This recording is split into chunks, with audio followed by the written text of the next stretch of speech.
one time, a priest came to Srila Prabhupada. I think he was instructed by the church as a gesture of support, but he really wasn't very interested. He just kind of came out of duty, with all due respect. And he sat in front of Srila Prabhupada, and Prabhupada was preaching to him very nicely. Basic philosophy of Krishna consciousness. We're not the body, we're spirit souls.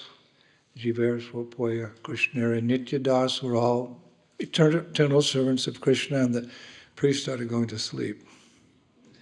He just wasn't fortunate enough to know whom he was sitting in front of, His Divine Grace, our spiritual master, who came from the spiritual world, from the topmost planet, Goloka Vrindavan.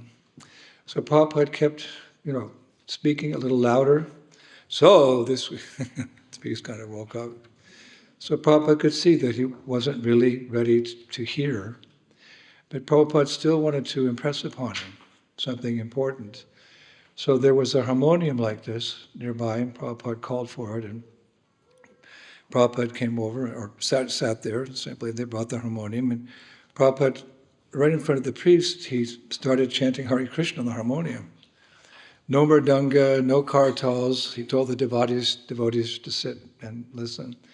And Prabhupada went on for about 45 minutes, and the priest, he's looking at his watch and looking anxious, But Prabhupada had something in mind. So he kept on chanting and kept on chanting Hare Krishna. Then Prabhupada stopped, and he looked at the priest and he said, "So this is what we do." Chant Hare Krishna. So this is what we do. As much time as possible.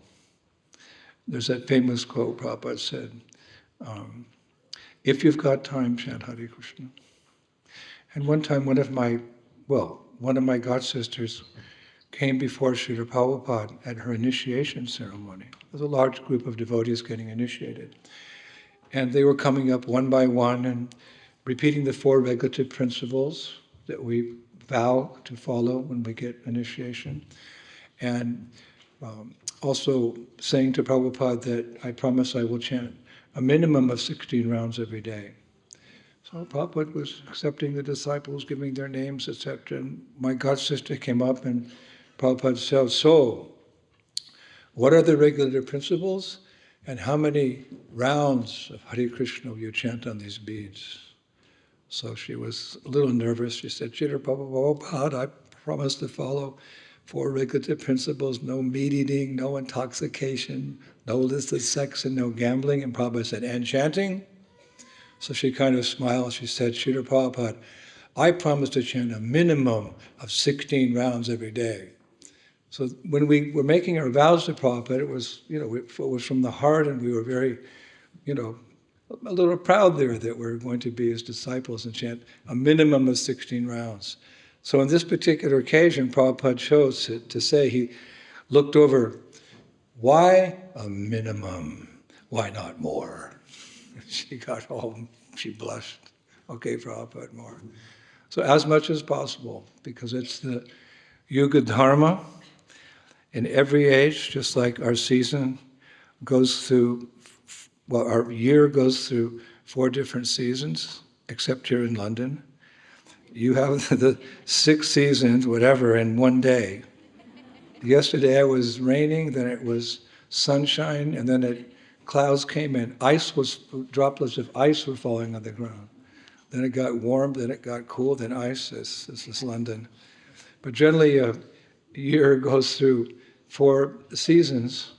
So in the same way, the cosmos, the Krishna's creation by his will, it goes through 4 ages, repeatedly over time. Satya Yuga, Treta Yuga, Dwapara Yuga, and Kali Yuga. And accordingly, in each age, there's a specific process to become self-realized. Self-realized means that I understand my deeper spiritual nature as a spirit soul, and I understand the Supreme Person, the Supreme Personality of Godhead, Sri Krishna, and what is my intimate relationship with him. This is what we've coined that phrase, the science of self-realization. So according to the nature of the people in that particular age, because like the seasons are different, people are different in different ages. The scientists, they tell us that things go from bad to good, but actually it's the opposite way. Things go from good to bad. Satya Yuga is the golden age, Treta Yuga is the silver age, Dwapara Yuga is the copper age, and sorry to say, we're in the Kali Yuga, which is the iron age. I don't know, all different metals, but iron doesn't compare to gold. So it all starts out, these repeat every great amount of time, these 4 ages. So in each age, accordingly to the nature of the people, in the Satya Yuga, people were much more spiritually advanced, much more interested in achieving moksha, liberation from the cycle of birth and death, and what's more, going back home, back to Godhead, to the spiritual world.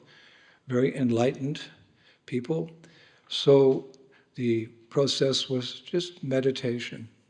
You sit and you meditate on the Lord within your heart. Of course, it took 100,000 years. But in those days, we hear and we accept, there's no exaggeration. People lived 100,000 years. Things were different. Treta Yuga, there was different rituals you could perform, like fire yagyas. You've seen in our Krishna conscious movement, we have the Agnihotras, the fire yagyas, where the priest builds a fire. He asks the Lord to appear as the fire, as Vishnu, and we make offerings of grains and fruits, etc. That was the process. In Dwapara Yuga, the third age, each of these ages lasting millions and millions and millions of years, but Dwapara Yuga, the process was to go to the temple and see the form of the Lord as the deity, the Archa Vigraha. Prabhupada described the deity who's on the altar. Here we have Radhikulananda, Sitaram, Lakshman, Hanuman, we have Gaur-Nitai. This form of the Lord is directed to the Lord by his kindness. If people say God is everywhere, he's also in the deity. And he appears as the deity to accept our love, our service. But interestingly, Prabhupada has called that form of the Lord, the deity, Archa Vigraha, the most merciful form of Krishna. How is that? We know we have the Das avatars. Krishna, the original form of the Lord, comes in the Dwapara Yuga as well. He comes as Ram, he comes as Nrsimha, Varaha, Matsya, but they come and they go. Krishna comes, he does his business here, and then he goes. But when he appears as the deity, he stays. And actually in India, in my travels, I've seen deities that have been worshipped since Satya Yuga. Millions and millions and millions of years ago. Some priests, some devotees, some pundits, they installed a deity in Mayapur, in West Bengal, of Nrsimhadev, at Nrsimhapali, a beautiful holy place with a sacred lake. It's a long story, but that deity is from Satya Yuga. Can you imagine? So Lord is so kind. Archa Vigraha is the most merciful form of Krishna because he stays. It means you see him, your grandchildren, your children can see him, your great-grandchildren, you're long gone, but great-great-great-great-grandchildren, like this. So that was the process. But then came Kali Yuga, the age of quarrel and hypocrisy. Same purpose of life is there, but we don't have the adhikari, we don't have the qualities, the characteristics, the interest in spiritual life, like our forefathers did. Many of you are from Hindu background. Think of your grandfather and your grandmother, or your great-grandfather, how religious were they? How spiritual were they? And as a result, you've inherited some of that in your DNA. But you can actually admit how much more spiritual they were than you are right now. So therefore, there's a concession made. Purpose of life remains the same. Go deep inside, understand who you are as a spirit soul. Try to understand the Supreme Person, the Supreme Soul, God or Krishna, and try to understand what is your intimate, loving relationship with Him, which has been broken in time. Reestablish that relationship by awakening love for Krishna. Remember Him at the moment of death. Yam yam vapi smaram bhavam. Krishna says, whatever you remember at the moment of death, that will take you to your next birth. But if you remember God, if you remember Krishna at the moment of death, if you call out to Him, Hare Krishna, then immediately you're transferred to the spiritual world. And Krishna says, it's kind of a perk, having once come back, you never come back here again. Finished with London, the UK, the world. So it's a concession because how much time do we have to devote to our spiritual practices? So what time we have, that practice must be very potent, very powerful to detach us from this world, to purify our hearts of the obstacles in the path of devotion, lust, anger, and greed. Something very powerful has to be there. Just like if you have a big disease, if you have cancer, then you take the, what is it called? The chemotherapy.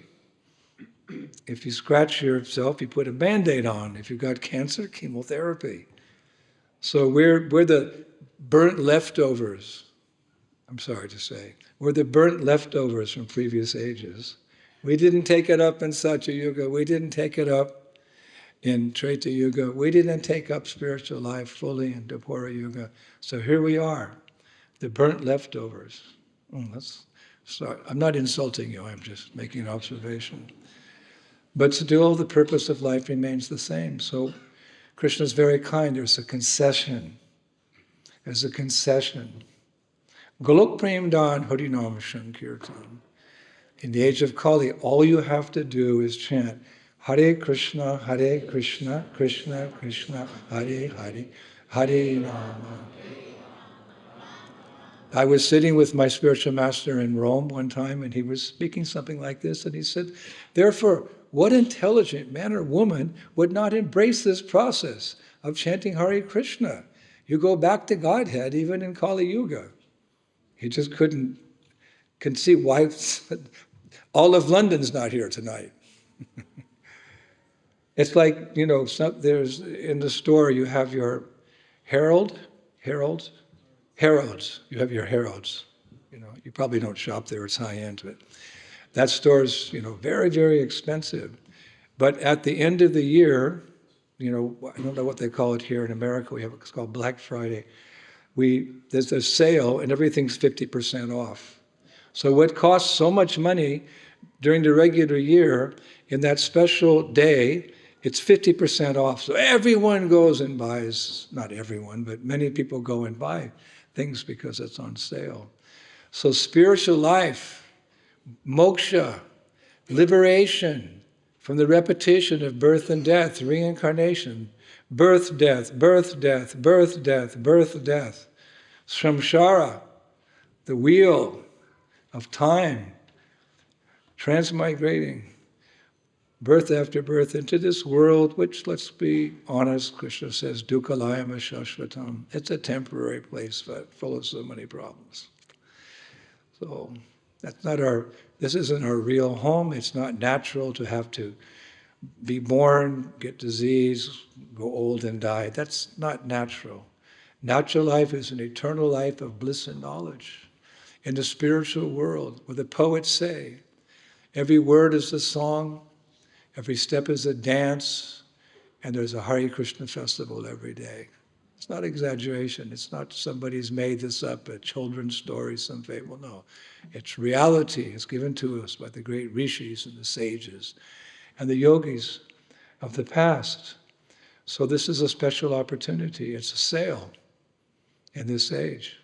In fact, it's very interesting. You know the devatas, the demigods, who live on higher planets. There's Svargaloka, higher planets, middle planetary system, Earth, and then below the Earth there's Pataloka, the hellish planets. It's a great science, Krishna consciousness. perfect questions, perfect answers. So the denizens of the higher planets, where life is almost like the spiritual world, but not quite, because you get there by your pious activity. But when the results of your pious activity are finished, Birmingham. So, a lot of you are from Birmingham. It's not perfect.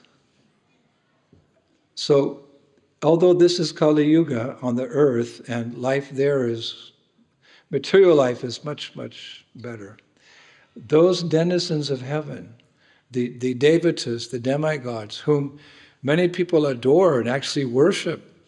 They worship Saraswati, Lakshmi, Durga, Kali.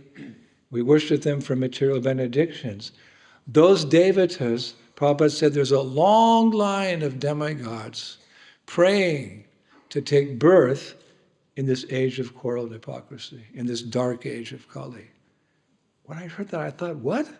They're in Svargaloka. They're almost in the spiritual world. Just, stop being enamored by all that material pleasure and, get yourself together and take up some spiritual practice. Go home. They're so close. But they're praying to take birth on the earth, so they can take advantage of this concession, this simple process. Harinam, Harinam, Harinama eva kevalam. Kalo nasteva, nasteva, nasteva, gatir anyatha.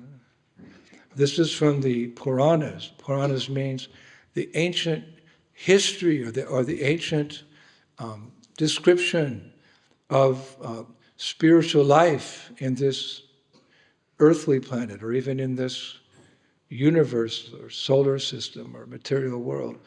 This verse was given by Krishna through great saints millions and millions and millions of years ago. It was a prediction. People like to hear predictions like Nostradamus, but that's not perfect. The descriptions which come from the Lord or from his pure devotees, you'll see they're perfect. So millions of years ago, it was written down in the ancient scriptures that in the age of Kali, it wasn't the age of Kali, it was the Satya Yuga. This verse appeared, in the age of Kali, the easiest and most sublime means for moksha, becoming freed from the repetition of birth and death, from reincarnation. And what's more, going home. Home is where the heart is. Our heart originally was with Krishna. We were with Krishna. Somehow or other, there's unlimited souls in the spiritual world, but very tiny, tiny fraction turn their face from Krishna and decide to come to this world and try to enjoy separately. So, Harinam, Harinam, Harinam eva kevalam.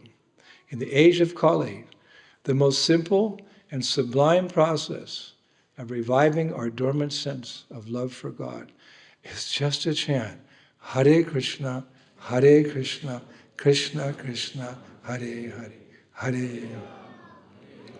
Recently I gave a talk at a university and one boy said, it's just too simple. He said, material life is so complicated. Trying to solve the problems of daily life, make enough money, pay the bills, worry about the politics, worry about the solutions are so complicated. So, to achieve liberation from this material world after millions of births, it must be really, really complicated. You understand this logic? If material problems take a lot of energy to solve, then what about the biggest problem? That we're being born again, Krishna says, for one who has taken birth, the death is certain. For one who has died, birth is certain. Again and again. That must be a very complex solution. I said, yeah, in Satya Yuga, in Treta Yuga, and Dwapara Yuga, it's complicated. Meditation for 100,000 years, Fire sacrifice for 75,000 years? Dwapara Yuga, 25,000? No, yes, but no. There's a concession made for those of us. A sale is there.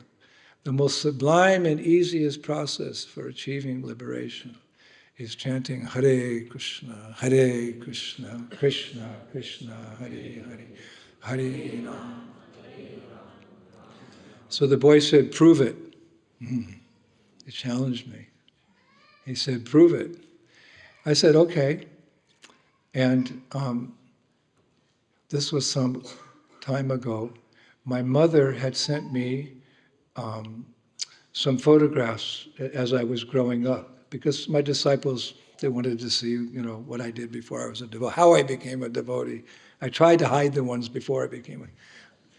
So I said, bring the book, and I opened it up, and I showed him a picture when I was 16 in the Haight-Ashbury of San Francisco during that, how would you say that, the alternative we young hippies were trying to achieve, which we didn't achieve. And he looked at that, he said, oh my God, is that you? I said, yes. And I said, look at me now. He said, okay, I believe. I was wild. I have many disciples here, so I can't go into details, but you know what a Yamaduta looks like? So there's a change, just like our spiritual master said one time. You boys and girls, before you came to Krishna consciousness, you were unregulated, not disciplined, unclean, both outside and inside, confused, addicted to many unfortunate, sinful activities. You were morose. But now that you've taken to this process of chanting Hare Krishna, Krishna Krishna, Hare Hare, Hare Rama, Hare Rama, and you're dressed in these beautiful saffron clothes, and you see our girls, they have beautiful saris. You see, please stand up. She's a beautiful girl, but even more beautiful with this wonderful sari, and the tilak here, and bright faces, because freed from material attachment, bright face. He said, you look just like you've come from Vaikuntha, the spiritual world. So you have a saying here in England, the proof of the pudding is in the eating. The proof of the pudding is in the eating. A change. What is the use of a spiritual process? Because there's many spiritual traditions, and I honor them all. I honor in their essence and their originality, and if they're being practiced. When I travel in Europe, I stay with Franciscan monks. When I'm in the Middle East, I stay with the Jewish priests or the Muslim imams. When I'm in Bhutan or I'm in Nepal, I stay with the Buddhist monks. We honor them, all of them. But this process says something very special. It's for the common man. You simply sing, you dance, you hear some philosophy to make sure that this is an authoritative thing. It's not something made up, it's not something sentimental, it's very deep. Then, at the end, you take prasadam. When I was a young boy looking for some spiritual alternative after those hippie days when I became a happy, I thought this was very nice. I'd have to sing. I love to dance. I majored in philosophy in school, and I love to eat. So I'm saying, is it really true? This is a real tradition? Where does this come from? And the devotees explained to me, this is an ancient tradition coming down through millions and millions of years, etc. And the proof of the pudding is in the eating. There's many examples. We say in Krishna consciousness, the Bhagavatam and the Bhagavad. It means the philosophy and the person who exemplifies the philosophy. The person who lives the philosophy is proof of the philosophy or the tradition. Meaning that in any spiritual tradition, if you go in, for example, to the house of God, be it a church or a mosque or a synagogue or a temple, because it's the house of God, if you go in there, you should come out a changed person. That's the proof that a spiritual tradition works. Many people make up spiritual traditions, they concoct something and they sell it and whatever. But if a spiritual tradition is really bona fide, it means that you'll become purified. And eventually, that dormant seed of love of God that's there forever in your heart, it'll awaken, it'll manifest. So if you go into a church or a mosque, you should come out a little different. You shouldn't just go there to play bingo or whatever. You should go out and come out changed. So in our process, we see the changes. The changes are there in our history. For example, there's a great saint, his name is Indradyumna. He's an interesting devotee of the Lord. He, on the instruction of Lord Krishna, he comes to this mature world and he travels. And without discrimination, whether a person be rich or poor or young or old or intelligent or foolish or even atheistic, he tries to give them some samskara, some impression about spiritual life, some experience. Having to experience spiritual life is real, so they take up the process. He travels. And generally, wherever he goes, he encourages people to chant Hare Krishna. The concession. So one time he was traveling, and traveling, then he goes back and he makes a report to Krishna in the spiritual world. Because Krishna wants all his sons and daughters to come back home. So then he sends Narada back. So he's going back and forth. He's like an eternal spaceman, back and forth, Narada Muni.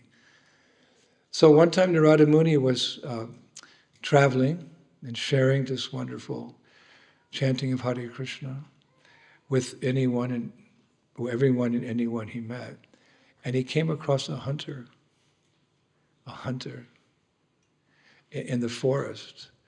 And this hunter, he'd learned from his father, hunting's bad enough. In India, the word for meat is mamsa. It means me, you. You get the point, me, you. As I am taking your life now, you will take my life in the next life. This is karma. I don't have to explain karma. You all know what is karma. For every action, there's an equal and opposite reactions. So meat eating is considered one of the greatest sins because you're taking the life of another living entity, a living, conscious, living entity. A soul, of course, bound in an inferior body, but it's all temporary. The souls are rising up through their karma back to the human form of life. So if you kill an animal or someone kills the animal on your behalf, mamsa, it means that in this life you're killing that animal, and by the laws of Mother Nature, in the next life the animal can take your life. So mamsa. So hunters, it's a very sinful profession. But this hunter, what he would do is he would shoot the arrow to kill the animal in such a way the animal had a slow death. Wow. There's people like that. There's the devotees of the Lord who travel and even at great expense or great austerity to help enlighten people, to enlighten people about spiritual life. There's others who take pleasure in others' suffering. Padma Purana describes two types of creative beings in this world, the divine and the demoniac. It's unfortunate. So this hunter, he said he'd learned from his father how to shoot the arrow so that when it entered into the animal, it tortured the animal. He would die a slow death. He was hunting. But there's people today who do these things as human beings to other human beings. Life can be cruel. So Narada Muni took compassion. Such a person isn't really a candidate for understanding transcendental knowledge and practicing the principles religion or dharma. Cleanliness, truthfulness, mercy, austerity. These are the qualities of a Brahmin, an intelligent man who's engaged in spiritual life. It's the foundation of any spiritual tradition. Cleanliness, truthfulness, mercy, and austerity. So generally, the Brahmins in the days of yore, they wouldn't speak like we're speaking tonight to general people. They would just speak to highly intelligent people who are really interested in spiritual life. But nevertheless, out of compassion, Narada Muni approached the hunter. He said, "What are you doing? You're causing so much pain to other beings just for your own sense gratification. What is that? That there's bad karma for that." But the hunter, because he was so sinful, it was like, he couldn't understand anything. It was like pouring ghee on ashes. In our tradition, we still do these Agnihotras. You take the ghee, and to light keep the fire going, you pour the ghee, purified butter, onto the fire. But if you pour the ghee on ashes, nothing happens. So generally the case was that if you try to enlighten people who are too materialistic or too sinful, nothing happens. But having faith in the power of this mantra, Hare Krishna, Krishna Krishna, Hare Hare, Hare Rama. Narada Muni took the chance. And he said, no, you have to stop this. You're causing so much pain to other creatures. Oh, I learned this from my father. It's our family business to sell the meat. So Narada Muni said, no, there's a reaction. Intelligent persons have to understand this subtle law of nature. There's gross laws of nature that our scientists enlighten us on. But there's also subtle laws of nature that they don't understand or can't perceive. So one is this law of karma. So Narada Muni, he was also mystic, because and these mystic powers are real. They're not some imagination. Great saintly persons have subtle powers. I've seen in my lifetime, I won't go into detail now, but I've seen great mystic yogis with mystic powers. So Narada Muni had this ability. He went like this. And the hunter, Migrari was his name, he saw all the animals that he'd killed and tortured over many, many years rushing towards him for revenge. Like a movie. That's a scary movie. A little water I have here.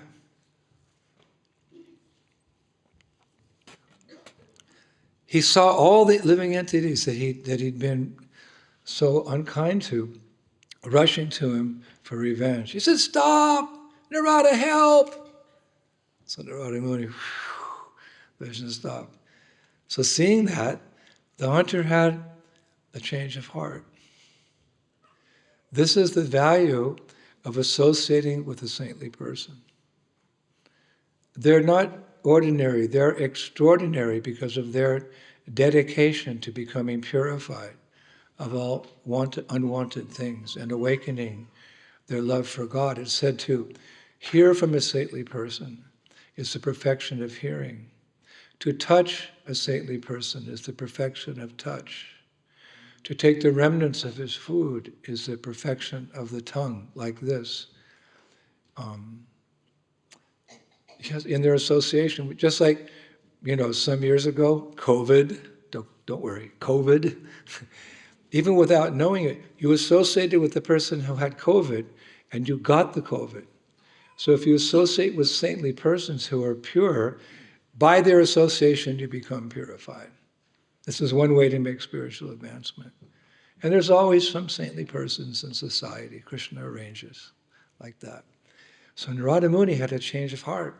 He said, how can I become free from this huge burden of karma, these karmic reactions that I'm carrying like a heavy bag on my back, which will manifest in due course of time. So Narada said, you take off that animal skin. He was wearing an animal skin. And you put it aside. You take bath. You put on some simple cloth like this. And you go with your wife. And you sit on the bank of the river, build a little hut. And then you take these beads I'm giving you, like this.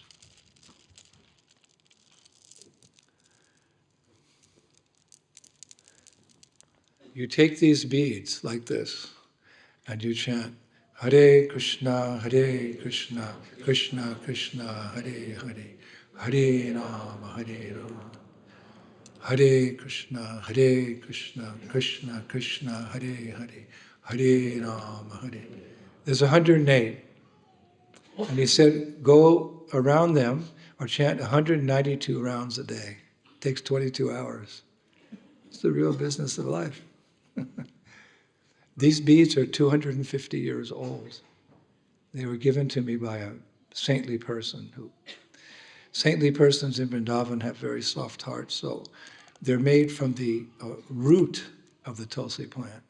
If you could see that, it's made from the root. And they've been chanted on by generations of spiritual teachers and their disciples. So these beads are my umbilical cord to the spiritual world, that my umbilical cord to Krishna, the Supreme Personality of Godhead. And I tell you, if you offered me 1 million pounds, I wouldn't sell. You can try. We have any Korpatis here? We say in India, Korpati, the Lord of the Korpati. Seriously. If you offered me 1 million pounds, I wouldn't sell them for anything, because there's that motto, money is the honey, it's so sweet, it can't be beat. That's the mantra of materialistic people. For those who want moksha, liberation, and love of God, Hare Krishna, Krishna Krishna, Hare Hare, Hare Rama. So, having faith in that saintly person, Narada Muni, who was actually became his spiritual master. Mrigai the hunter, he gave up his sinful ways and he built a little hut on the bank of the Ganges. How many of you have bathed in Mother Ganga? Can you raise your hand? Yeah. So that river is sacred. It's not ordinary water. The Ganges River actually flows in from the spiritual world, down to the higher planets, through the middle planetary system, down to the lower planetary, simply for the purpose of giving mercy. Because if you bathe in those waters, because essentially it is spiritual water, because the result of bathing is spiritual, you become freed from karma. Therefore, in India, you find people, they live purposely on the banks of the river, all the way from Gangotri, at the top of the Himalayas, down to the Bay of Bengal. They live there, they bathe there every day. That's their spiritual process. Take a bath every day in the Ganga. Krishna's so kind, he gives us these simple means, but we don't have that. Therefore, we have to suffer again and again, and finally we come to our senses. All right, Hare Krishna. But better take it up now. So, for 1 year, Narada Muni, and he had no profession now. But in India, people appreciate so much one who has actually dedicated his life. Atato Brahma Jignasya. Vedanta Sutra, the opening verse of Vedanta Sutra. Now that you've come to the human form of life, now is the opportunity for self-realization. Take up some path, something. Get a spiritual bank account which never diminishes. And if you can't make it in this lifetime, whatever spiritual advancement you've made in this life, you start off again in the next life. If you've made 51% advancement in spiritual life in this life, next life, you start off at 52. Is that not a good business deal? We come into this world naked, and we leave naked. You can't take anything with you. Your name, your fame, your money, your house, but this you take with you. your spiritual credit. So intelligent persons should take up some path. Why, if you have to go to have an important meeting at the top of a building, why take the stairs when you can take the elevator? Of course, now we take the stairs to keep in shape. But I have a higher principle here. Why take up some difficult spiritual path? To study, to learn the Vedas takes 3 lifetimes. Penance and austerity, it's not for us. But chanting, dancing, feasting, and hearing this philosophy, that's everyone can do. So for 1 year, he and his wife, on these beads, I chant slowly. It takes me like maybe 5 or 6 minutes to go around. Hare Krishna, Krishna Krishna, Hare Hare, Hare Rama, Rama Rama, Hare Hare, Hare Krishna, Krishna Krishna, Hare Hare, Hare Rama. Hey, I never get tired of it because it's spiritual. It's ever fresh. Any material activity, whoa, let's go to the party, woo! And but next morning you have a headache. Everything material has a beginning, a middle, and an end. But this is eternal.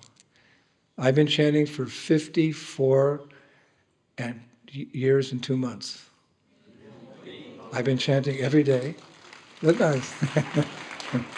And either I'm totally mad or there's something to it. There's something to it. The chanting is ever fresh. It's spiritual.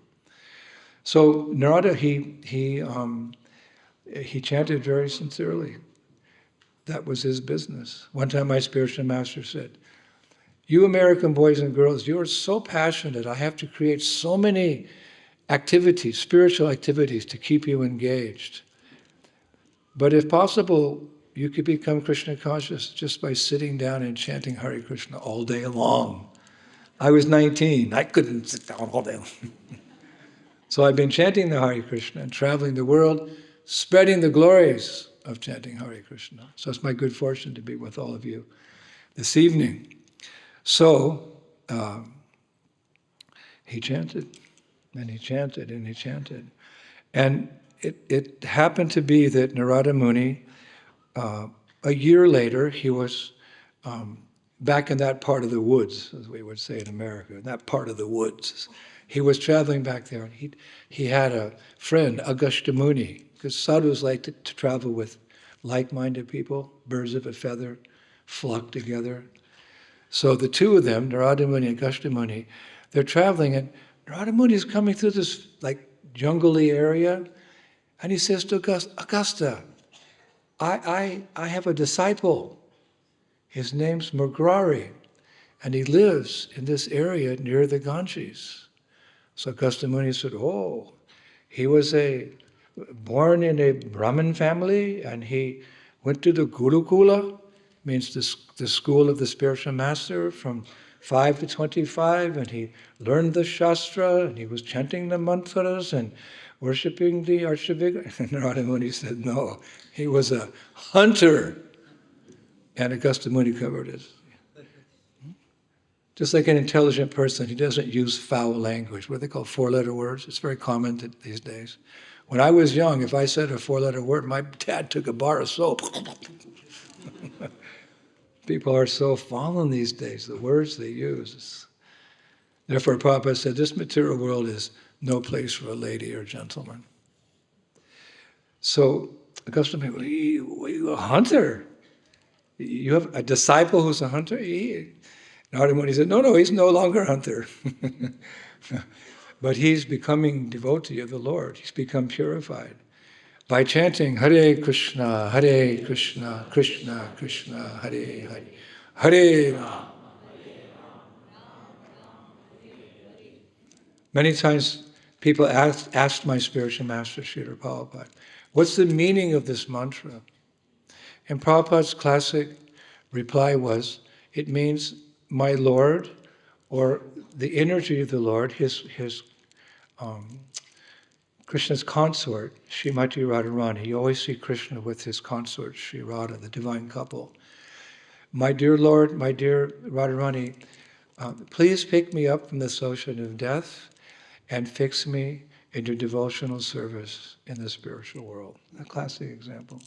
But on one occasion, and those of you who are chanters, you'll appreciate this. On one occasion, someone asked Prabhupada, what is the meaning of this Hare Krishna mantra? So Prabhupada closed his eyes. He said, what does it mean, chanting Hare Krishna? It means, my friend, my friend, my friend. Appealing to Krishna in kind of confidential way. You usually think God the Father, the Almighty. Yes, He is. But you can also, if you become pure, have a more intimate, loving relationship with Krishna. You can be His friend. He can become your child. Or He can become your lover. Just as we have relationships in this world, those relationships exist in a pure form in the spiritual world. This world is just a perverted reflection of that world. And reflection resembles the object, but it's not exactly the same. Like if you see the sun reflected in the water. Wow, but we touch it. So everything we have here, they have there, except envy.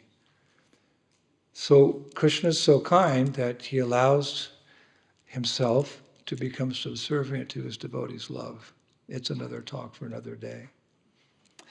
So Narada Muni told Agastya Muni, he's chanting like that. He sees that God is his friend because when we leave the spiritual world, the Lord enters into our heart as the super soul, Paramatma, and He travels with us, birth after birth after birth after birth, until that moment that we have some desire for spiritual life. And the Lord in the heart, He directs us to a bona fide spiritual tradition or institution where we can find His representative, the spiritual master, the guru, whose qualification is simply that he's repeating Krishna's words and setting a good example. That's the spiritual master. After some time, there's some enlightenment there. So, in that sense, Prabhupada said, we can call out to Krishna, my friend, my friend, my friend, because you've been in my heart. And somewhere or other, for whatever reason, people come to spiritual life for different reasons, out of distress, out of curiosity, looking for knowledge, but it's all good. And then Super Soul directs us. So Narada said, I want to show you how he's changed. I want to show you the power of this mantra that can take a person who is addicted to sinful activity, meat eating, intoxication, promiscuous sex, gambling. These things are part of human life now, but they're not ideal for self-realization. We have to control those urges for higher purposes. The word disciple comes from the word discipline. So these are rules that we follow because you can only give up something if you get something better. So we can follow those rules because we're getting the best. Hare Krishna, Krishna Krishna, Hare Hare, Hare Rama. Krishna is present in the sound of His name, and He's the reservoir of all pleasure. So, Narada said to Agastya, let's go see how he's doing. So they walked, and Narada Muni said, yeah, I think it was over there. No, it's over there. And they came. They were some distance away, maybe 100 meters away. They saw Narada Muni shining like the sun, chanting japa on his beads. His wife shining like the sun. How? Because Prabhupada said one time that the soul is more brilliant than 10,000 suns rising simultaneously. So you look in the mirror tonight. How fallen I am. I better follow the Swami's advice and start chanting Hare Krishna. The soul is more brilliant than 10,000 suns rising simultaneously. And what's more, the soul, this will give you some impetus, is nayovanam cha. The soul is eternally youthful. Oh, people were looking for the fountain of youth in the previous century. Ponce de Leon, he came from Portugal to my country because he heard that in Florida there's a spring that if you drink the water, you become immortal. So he came. But neither did he find the spring, and he became breakfast for an alligator. Ponce de Leon. I remember in the 4th grade I heard that story. It was grade school. So they saw Narada Muni, he was transformed. I'm saying the proof of a process is if there's purification. And when the purification comes there, the original nature of the soul becomes visible. Just like gold. I was born in San Francisco, California, and we have all kind of a vivid history there. There was a gold rush in late 1400s. People came from all of America to pan gold in the Sierra Nevada mountains. We have these big mountains on the eastern side of the state, California. So they would come and they would mine the gold there. So me and my friends, we heard about that, and we got some confidential information that there's one rivulet off a big river in the Sierra Nevada mountains. You can still pan gold there. So we tell our friends, we were 6 of us, and we got these pans, and we dress up like gold miners. We were 14 or something, Shh, boys, be quiet. Whose boys are these? They're kind of distracting, yeah. Maybe you can sit, you can play over there. Yeah.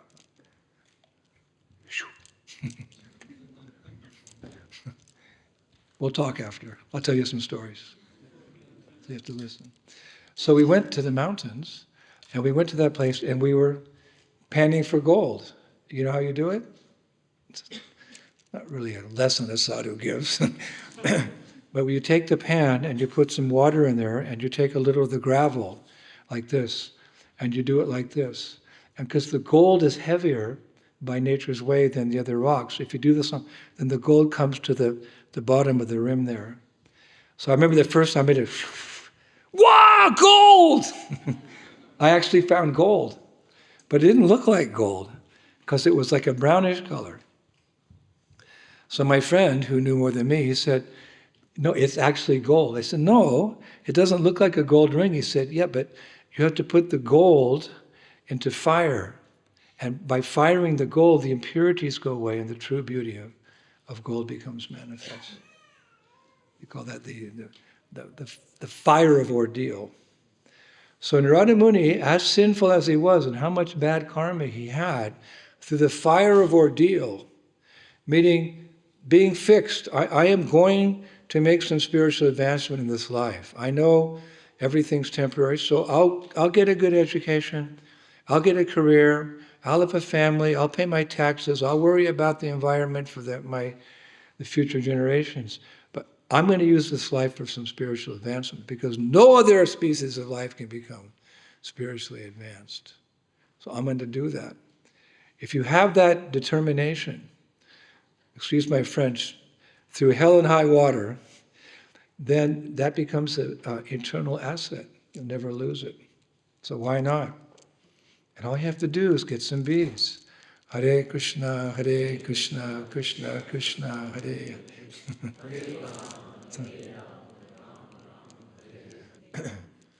So he was shining like the sun. He was smiling. One time my spiritual master here in London, he was, in the early days, he came and inaugurated this chanting of Hare Krishna in this great country. He was walking somewhere in London with one of my godbrothers, Shama Sundar Prabhu. And what do you call them, bobbies? You still call them bobbies? Yeah, bobbies. We call them policemen. There was a bobby, and he grabbed Shama Sundar's arm, and he said, look, your teacher's glowing like the sun. Prabhupada. Srila Prabhupada ki. He's the Narada Muni who's changed all the Magraris in the Western world into blissful devotees. So Agastya Muni said, whoa, Magrari, and your good wife, your spiritual master is here. So Narada Muni, Magrari, Guruji, "Whoa, Guruji, Hare Krishna." And he got up, and as is the custom, he came to offer his obeisances to his guru. We see, in the West, people have a hard time understanding why someone will bow down to a man, but we don't consider him an ordinary man. He's like the receptacle of goodwill, of knowledge, of wisdom, and he's sharing it with others. He's sharing it. He's like the mouthpiece for the Lord. In Vedic culture, the Brahmin was considered the mouthpiece of the Lord, so people would feed the mouth of the Brahmin like they're feeding God. Old tradition in India. So he saw his spiritual master, who had, changed his life, turned him around from taking him from darkness to light, from ignorance to knowledge, from the material world to the spiritual world. Such a person, you become very indebted to him, your spiritual master. So Narada Muni Mrigarhi started running towards Narada Muni. He's running, Guruji, oh, Hare Krishna, he's running and running. Augusta Muni, I'm impressed. He's running to see his spiritual preceptor, to offer his obeisances. All of a sudden, halfway, Mrigarhi stopped, like that. And Augusta Muni went, what kind of disciple is that? He makes a show. He's running to receive and honor his spiritual master. And halfway he stops. So he said to Narada, what kind of disciple is that? What kind of disciple is that who gets such, liberating instructions, such mercy, such wisdom, and didn't deserve it? We call that causeless mercy, but just out of the mercy of the spiritual teacher. Like one of Shiva Maharaj's disciples, she said one time at a ceremony to Guru Maharaj, it took you so long to find me. Please never kick me away. In days of yore, you'd go to find the Guru. Now the Guru's coming to canvas on behalf of Krishna. So she got it right. Guru Maharaj, it took you so long to find me. Please never kick me away. Gaurangi Devi Dasi ki. I learned a lot from that young girl. So here he is. Here's Mrigarhi, halfway, stopped, looking at the ground. And Augusta says, what kind of disciple is that? So Narada Muni, he said, no. Let's go look. So they walked that distance. And do you know what they saw? A large trail of ants. You see in the wilderness sometimes. It was about this wide. A large colony of ants traversing across the forest like that. And Mrigarhi, who'd previously been a hunter, killing animals, torturing animals, he had the compassion not to step on a single ant because he developed compassion, a divine quality. He'd made advancement in spiritual life by chanting Hare Krishna, Krishna Krishna, Hare Hare, Hare Rama, Hare Rama. What was I trying to show? How if you practice something spiritual, if it's genuine, there'll be a change of heart. You go into a mosque, a temple, a church, if you practice your chosen tradition sincerely, we will see a change of heart. When I travel in Europe, I love to go to churches because inside you see the saints and they all have the halo. They have the halo. It means those persons, like St. Francis of Assisi, he's my favorite Christian saint because he addressed all animals as mother deer, father cow, sister bird. He had that vision of the equality of all spirit souls. He saw within every creature a soul equal to him, equal in the eyes of God, Krishna, the Supreme. So if it works, try it. I'm speaking so, I hope, eloquently and descriptively about spiritual life. I'm telling you to chant Hare Krishna. Well, Maharaj, I don't know, Hey, try. If I give you a jar of honey and you just lick the outside of the jar, you could be 1,000,000 miles away. You're so close, but you're so far from the truth. You have to open up the top, the lid, stick your finger, honey. So I'm telling these things, and also from some experience. I'm a practicing devotee, I'm no one special. But I've experienced, I've opened up that jar for 54 years, every day in these beads. Hare Krishna, Krishna Krishna, Hare Hare, Hare Rama, Hare Rama. So those of you who haven't started chanting Hare Krishna, take this as a significant evening. No one's here by destiny. Destiny means that what our karma is meant to be. When you're born, your whole life is actually laid out. Of course, we have some independence, but our independence is to choose spiritual life and destroy that karma. But basically, when people are born, they have a certain number of breaths allotted to them. And when those breaths are finished, be it 10 years, 20 years, 100 years, life is finished. We're all receiving the results of our past activities, be the good, the bad, or the ugly. But coming here is not based on destiny. It's not based on your karma. This is a gift from the divine. This is a gift from the Supreme. This is a gift from the Supreme Personality of Godhead, Bhagavan Sri Krishna. And that's confirmed in a verse from Chaitanya Charitamrita. Brahmanda Bhamati Kaun Bhagavan Jeev Guru Krishna Prasad Bhai Bhakti Lat Bij. Very important verse. Since we fell from grace, since we left the spiritual world, we've been traveling from Brahmanda to Brahmanda. Brahmanda Bhamati Konya. Brahmanda means universe. We've been traveling from universe to universe.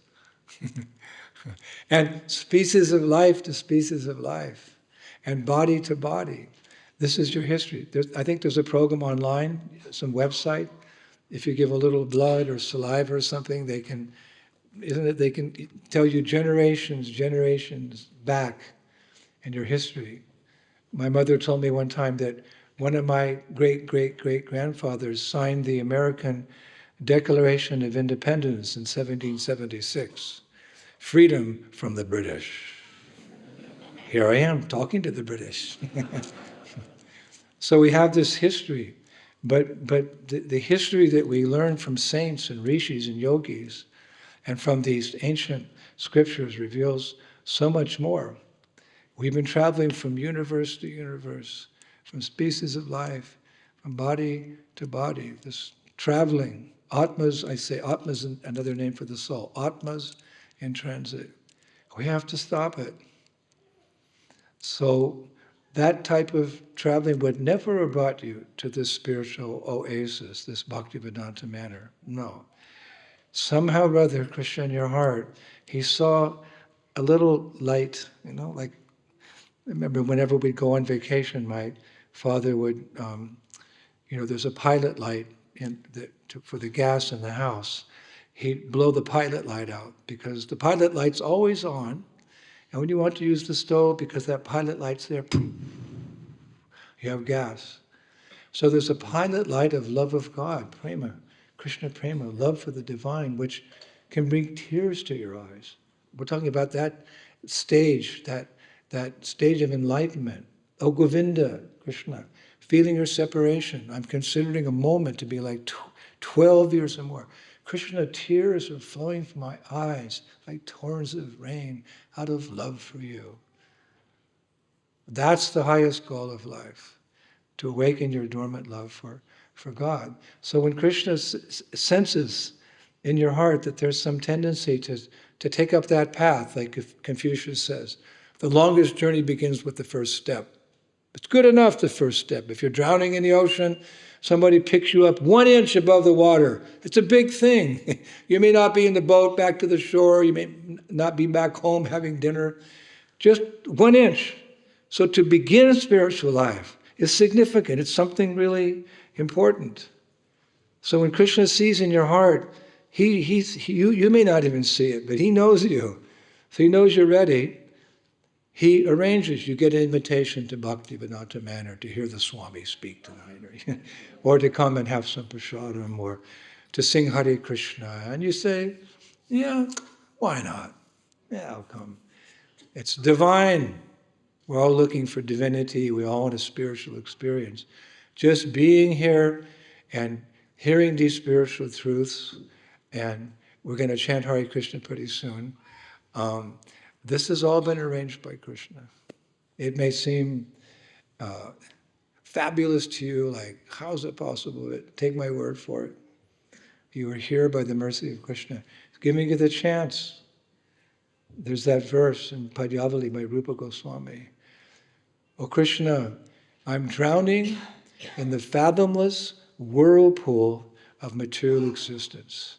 O you who give shelter to those who have no shelter, please, Krishna, just this one time, extend your hand to save me. So it's not like the long arm of the law. They have that saying in America, the long arm of the law, they'll catch you. Not that Krishna puts his hand, but he sends his devotees. Our devotees are all over this city. They're chanting Hare Krishna down Oxford Street. They're selling books. Beautiful temple that shows to be beautiful man. We're everywhere. Sometimes I meet people when I'm traveling international. You Hare Krishna is in every city in the world. Everywhere I go, I meet you people. Yes. But it's all Krishna's arrangement. So take it that you've come here tonight by Krishna's arrangement. Try to reciprocate with that little nudge. Get some beads and chant on them for 54 years like me. Hare Krishna, Krishna Krishna, Hare Hare, Hare Rama. So many of my God brothers, so many of my God sisters, we were the first generation. Now we're in the twilight of our years, and it's so enlivening to see a second or third generation cropping up. Devotees all over the world who are the real beneficiaries of human society, because it's not just material welfare is good. When I was young, I joined the Peace Corps. We gave food, people in Zambia and Tanzania and things like that. And I also acted as a nurse for some time in some situations, but that comes and goes. Real welfare is if you can help people get out of the tabernacle, the entanglement of material life. Just give them this simple process. Hare Krishna, Krishna Krishna, Hare Hare, Hare Rama, Rama Rama, Hare Hare. And by giving it, you'll get more. Like Jesus said, it's better to give than it is to receive. That's my experience. So before Kirtan, I want to offer you something very special.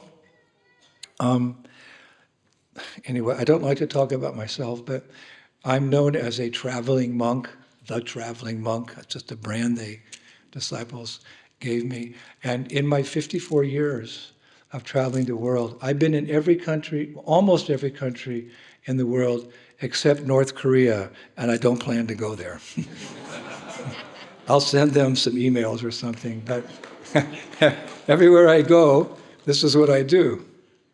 And I keep a diary of my travels. And they're printed. My diaries are printed. It's like 15 volumes, Diary of a Traveling Monk. And I have a website. It's my way, travelingmonk.com. Pretty easy to run, travelingmonk.com. You can read my diary chapters there, because the books are out of print now. They were really popular, especially for young people, a lot of adventure with spiritual insights from Bhagavad Gita. I recently came out, HarperCollins, big publishing company, they contacted me and they asked if they could take the most favorite chapters and make one book, and that book is called Adventures of a Traveling Monk. It's available on Amazon. It's really cool. And I also live in a holy place in India. I travel, but you need a break sometimes. They say that a cloth becomes old by leaving it in the sun. A horse becomes old by not using it. a lady becomes old by lack of attention from her husband, and a man becomes old by traveling. So my guru gave me the instruction to travel, and a sannyasi in Vedic culture, he can only stay in one place for 3 days. That's the rule. And I took sannyas when I was a young man in my 20s, and now my birthday's tomorrow. You're all welcome to the party. 10 o'clock in the morning tomorrow. It's not about me. I'll just speak about the glories of my spiritual master. But you're all invited tomorrow, 10 o'clock in the morning. But so Prabhupada gave me the instruction to travel. And so 3 days, and you can imagine how many beds I've slept in. People always say, where's your home? My home was where I put my head on the pillow at night. So always traveling. And so that book is there, The Adventures of a Traveling Monk. But then COVID came, and I was in a holy place called Vrindavan. Vrindavan in India is where Krishna appeared 5,000 years ago. Like Ram appeared in Ayodhya, Krishna appeared in Mathura or Vrindavan. So there's 7,000 temples there. And I go there to recharge my batteries, so to speak. I live there now I'm getting older, like 5 months a year. I travel around India, go to all the temples and the holy places and bathe in all the holy rivers, etc. But COVID came, I was in Vrindavan, boom, Krishna slammed the door. The Indian government, you couldn't come or go out of India. And I'm in Vrindavan and I'm seeing the funeral pyres. They're burning the bodies outside my window. I didn't go outside for 3.5 years. So what was I going to do? I had a whole library of books, the ancient wisdom of India, hundreds. I'd sit down for hours and read. But to realize something, you have to teach it. So I started giving classes on Vrindavan. It's a spiritual abode. When Krishna comes from the spiritual world, the saints say he brings the whole spiritual world with him. Like a king, when he travels, he brings a huge entourage. So for the yogis and the rishis in India, Vrindavan is essentially like the Vrindavan in the spiritual world. It's the goal. Krishna lives in this village of Vrindavan in the spiritual world. Very pastoral, seeing cows and rivers and mountains and forests. And Krishna has his pastimes there. So I started reading about it, lecturing about it. So my lectures, I'm sorry again for speaking about myself, but my lectures were transcribed and put into book form, these particular lectures, not like the diary. And the first one was about Govardhan Hill. All the lectures I gave about Govardhan Hill, they made a book. And the second one was some of the holy places in Vrindavan on the western bank of the Jamuna. The third book, 3 years ago, came out, was all the holy places in Vrindavan on the eastern bank of the Jamuna. Like what Krishna did there, what Balaram did there, what the divine couple did there, what are the pastimes, what is the mood, what are the loving exchanges, long lectures. And this year, my disciples transcribed my lectures about Srimati Radharani. It's a confidential, it's a deep subject matter. She's called Vedakupya, means she's hidden in the Vedas, but she's such an interesting person. But 500 years ago, Krishna came as Lord Chaitanya. He spoke about her, and the 6 Goswamis wrote about her. She has 8 girlfriends called Sakis, Asta Sakis. If you go to our Mayapur community, you'll see Radha and Krishna, Radha Madhava, with 4 girls on the left and 4 girls on the right. Those are the girlfriends of Radha. So I also wrote about them, because most devotees don't know about them. So I wrote about them, and here's the book. It just came out recently. Shri Radha and her 8 companions. Woo! And I brought, how many copies we have? Huh? Where are they being sold? Garangi, help. Oh, back there. See, look at the girls waving. We have the books there, and it's like a tabletop, you could say, book. This is a picture of Govardhan Hill. And Lots of pictures, but also beautiful illustrations about each of these 8 girls, the Sakis, who are Radharani's girlfriends. Each of them have various duties with Sri Radha. They take care of her in different ways, in different means. And here's another one of this is Vishaka Saki. See how beautiful she is? What is her services in relation to Radharani? So it's a lot of research, all authorized. I took all the knowledge from the books. Lots of beautiful photographs as well about these 8 girls, the Asasakis, and Vrindavaneshwari. Mati Radharani, she's Krishna's best devotee. She has the most love for Krishna. And she can teach us how to love Krishna. So this book, it can teach you how to love Krishna. And when you go to Vrindavan, you can take it with you, and you can go to the villages of these confidential friends of Radharani. Radharani lives on top of a mountain called Varshana. Varshana means a downpour of bliss. And the villages of her 8 companions are also around that little mountain. You can take this book and walk around the mountain and learn so much about Sri Vrindavan Dham. So that book is available, people are already buying it, in the back there. How much does it cost? 25,000 pounds. That's what it's worth, but it's another sale, another concession, 25 pounds. And if you take one tonight, this humble Sadhu here, I bought a new pen. I'll sign it for you and give a dedication, okay?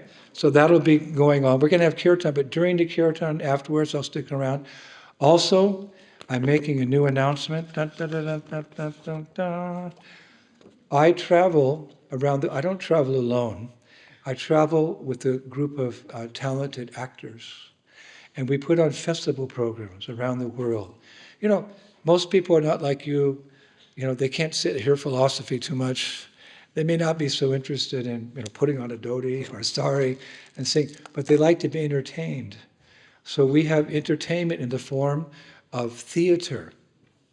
25 or 30 of my disciples, they're from Russia, Ukraine, Moldova, Croatia. These part of the world, people are very talented. So I have ballet dancers, I have actors, I have singers, and we put together beautiful plays like we do Ramayana or Mahabharata. We're coming to London in September. From the 11th to the 13th of September, we're coming with a contemporary play, because it's a little easier for people to understand. The deep message is there, but it's contemporary. These actors, they could be with Cirque du Soleil, they could be with the Chinese, that big Chinese show. And the title of the theater we're going to be performing down at Riverside Studios, very prestigious place, is called The Song of Grace. It's a beautiful song of grace. A contemporary theatrical experience of music, movement, and sacred story, inspired by the wisdom of the Bhagavad Gita. UK premiere, 11th to the 13th of September 2026, 7:30 p.m. Riverside Studios, 101 Queen Caroline Street, Hammersmith, London. Presented, it's got my name there, Hare Krishna. And the website is called thesongofgrace.com. Just memorize that like a shloka. Thesongofgrace.com. And here's this, what do you call this squiggly thing? QR code. Yeah, that's how ignorant I am of this world. QR code. I'm going to put this over at the table, and you can take the QR code, and you can be one of the first persons to buy tickets. Because believe me, it's going to get sold out. We're there for 11, 12, 3 days, possibly more. There's 400 seats. There's the prestigious seats, and then there's the other seats. But if you take the QR code, you can sign up early. It's only a month and a half away. Believe me, the performance, we were in Cincinnati, Ohio last year. The mayor came. Can you believe it? The mayor came to a Hare Krishna theater. He said to me, Indradyumna Swami, your theater production is as good as Broadway. West End. I said, what? I said, what? He said, yes. Where do these actors come from? I said, Svargaloka. Then he said, but it's better. I said, come on. He said, no, it's better because it has a message. We don't just go to get entertained, but, again, you go to a church, a mosque, a temple, you want to come out purified. You want to go to a theater and not just have your senses gratified, but learn a lesson of life. How to live life, simple living with high thinking. How to live life in such a way you've learned something. So I'm inaugurating this event here, right now, in front of all of you. Big round of applause.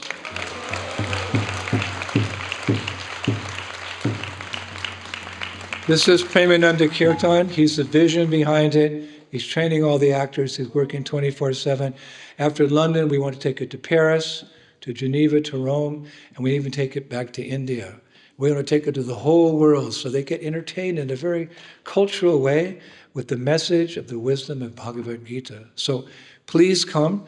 I'll put that over there. You can take the coat. Give a big round of applause, even in the beginning. If all of you buy tickets tonight, we're sold out for the 3 days. All right. So can someone take this over to the table? Or you can just put up your phones now. Okay. So the books are there. I'll be here throughout the evening. I can sign the books. But how did I start this talk tonight? This is what we do. We chant Hare Krishna. Okay. And we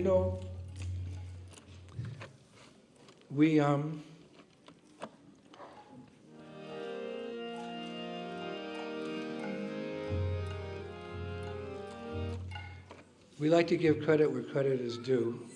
The disciple always gives credit to his spiritual master. So whatever I've said this evening, however I've said it, the credit goes to my spiritual master, His Divine Grace, Srila A.C. Bhaktivedanta Swami Prabhupada, and also to, I mentioned Lord Chaitanya, the golden avatar, who Krishna who appeared in the stage of Kali, who brought this chanting.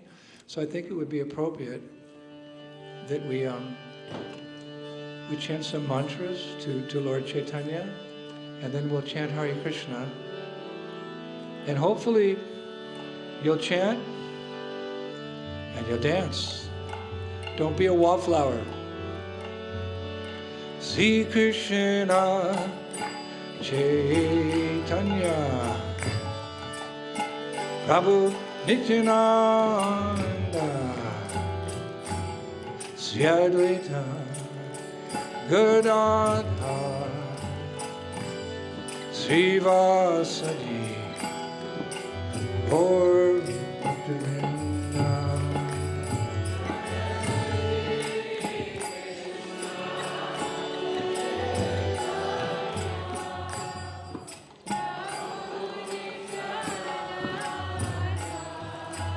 Go!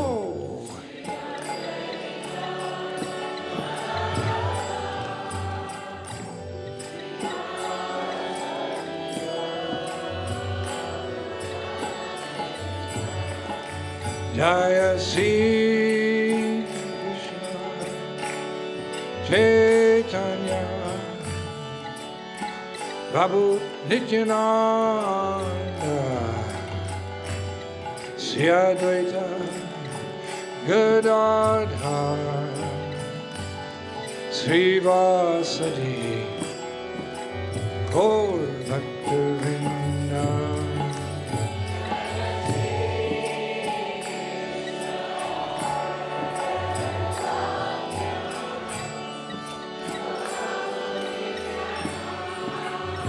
I can't hear it. Hard.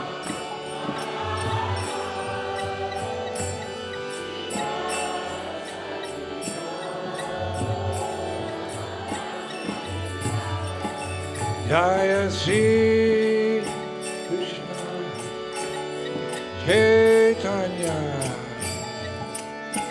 Prabhu Nityananda Sri Advaita Gadadhar Srivasadi Gaur Bhaktivedanta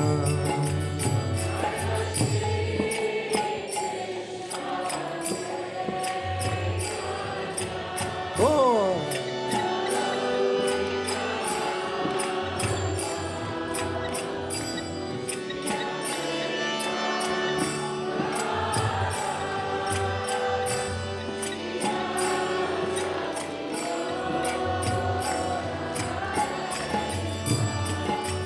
Jaya Sri Krishna Chaitanya Prabhu Nityananda Syadvaita Gadadhar Srivasadi Gaur Bhaktivedanta Sri Krishna Chaitanya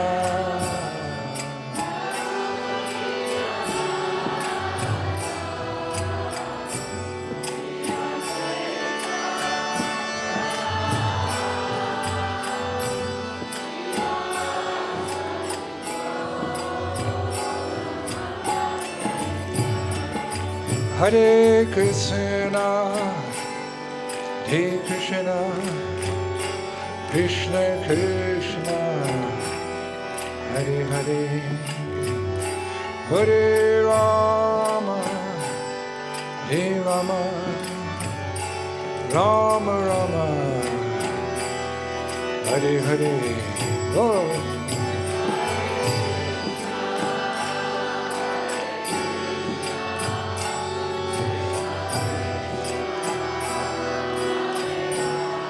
Lord Prem.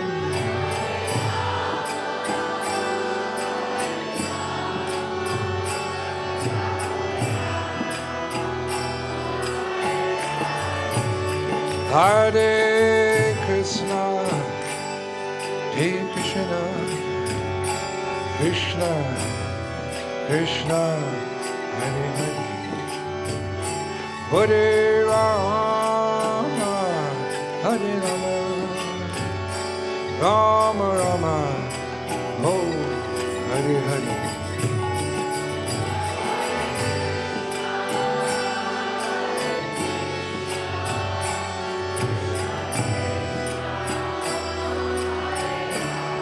Yevo.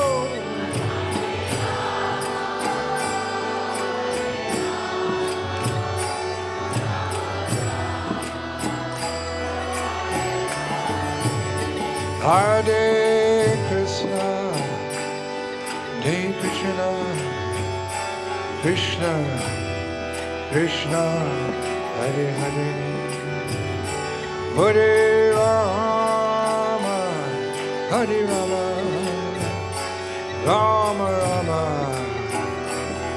Hare Hare, hey!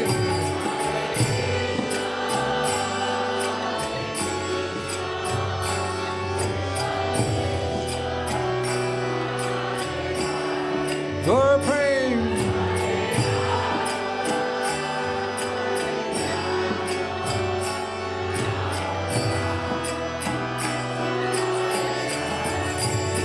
Hare Krishna, Hare Krishna, Krishna, Krishna, Hare Hare, Hare Rama, Hare Rama, Rama Rama, oh, Hare Hare.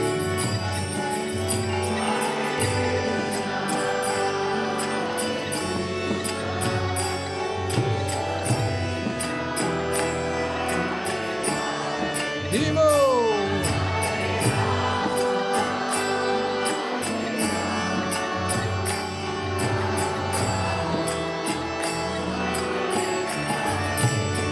Hare Krishna, Hare Krishna, Krishna, Krishna, Hare Hare, Hare Rama, Hare Rama, Rama Rama,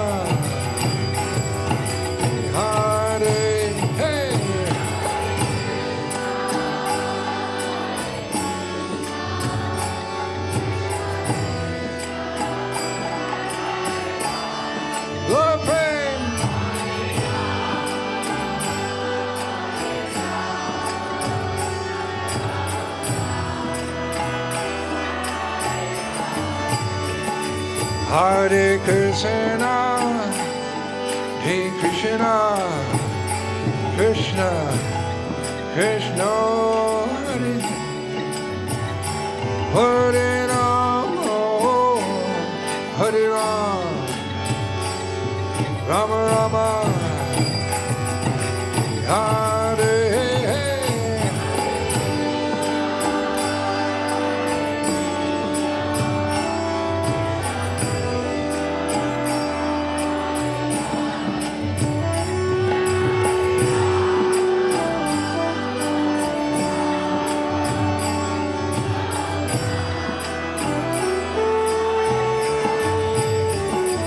Hare Krishna, Hare Krishna, Krishna, Krishna, Hare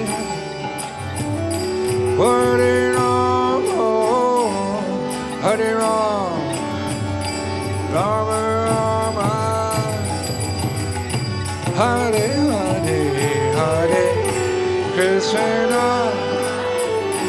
Krishna, Krishna.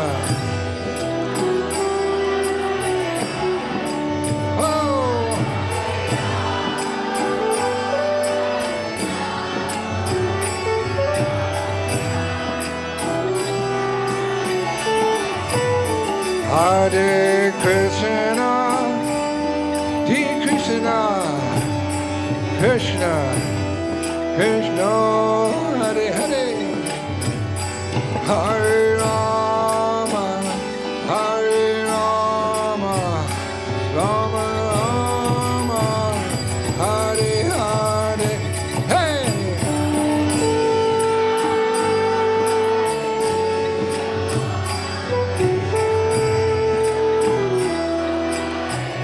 Look, Prem Ram.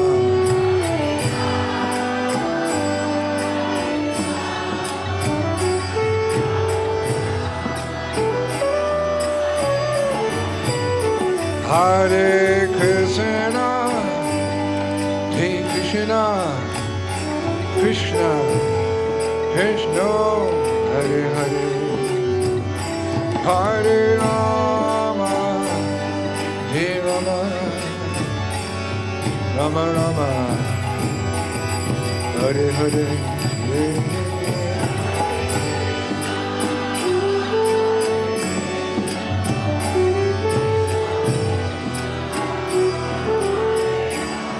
Jai Gaur.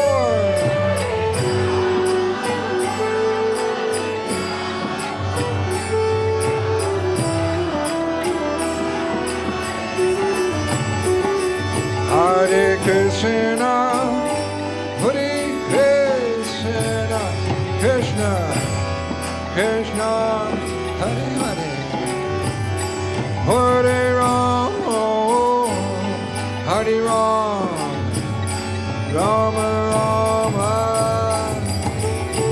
Hare Hare,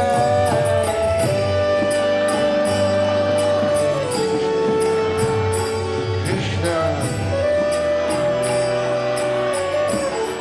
Sri Ram.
Krishna Krishna Hare Hare, Hare Ram, Ram Ram, Hare Hare. Yo! Hello!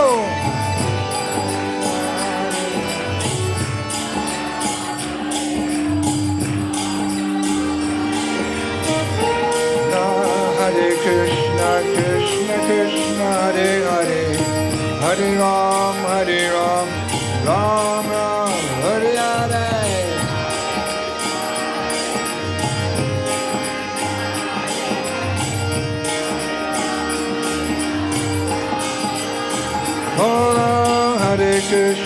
Hare Krishna, Krishna Krishna, Hare Hare, Hare Ram, Ram Ram, Hare Hare.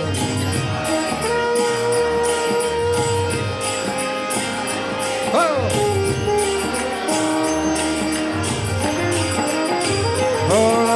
Hare Krishna, Krishna Krishna, Hare Hare, Hare Ram, Ram Ram, Hare Hare.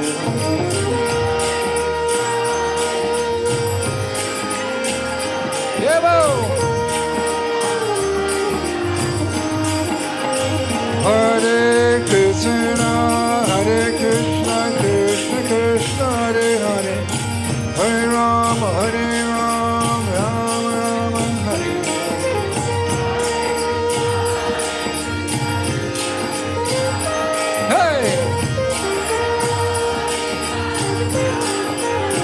Hare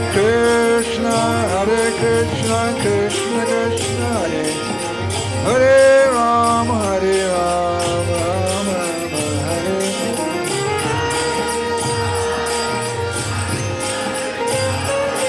Hey! Hare Krishna, Krishna Krishna, Hare Hare, Hare Ram, Yo!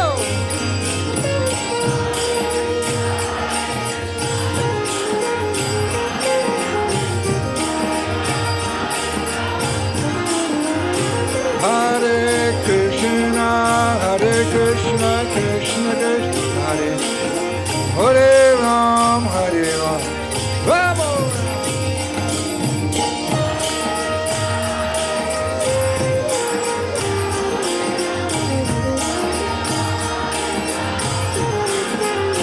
Hare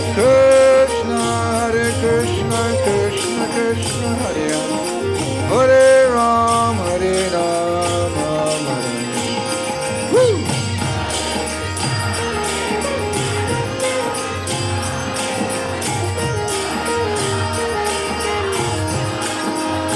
Hare Krishna, Krishna Krishna, Hare Hare, Hare Ram, Rama.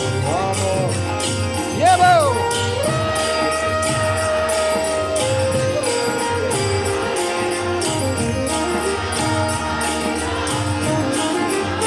Hare Krishna, Krishna Krishna, Hare Hare, Hare Rama, Yevo! Yo!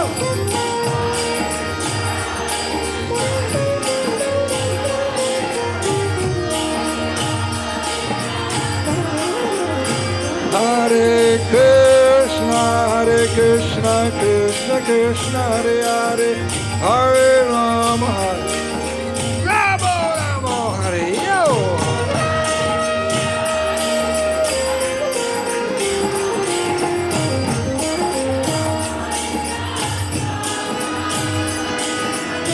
Krishna, Hare Krishna, Krishna Krishna, Hare Hare, Hare Rama, Oh!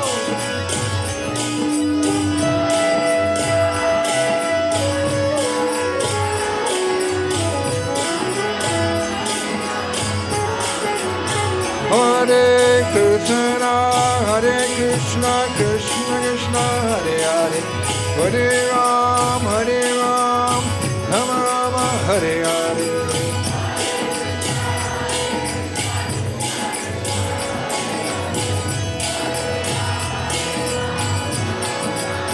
Hare Krishna, Krishna Krishna, Hare Hare, Hare Rama, Rama. Whoa!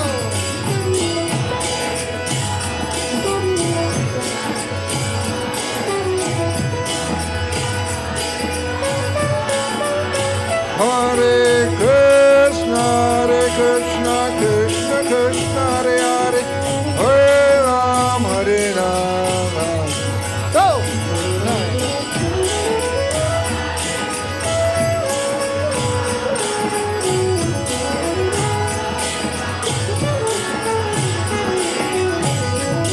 Hare Krishna, Hare Krishna, Krishna Krishna, Hare Hare, Hare Rama, Hare Rama, Rama Rama, Hare.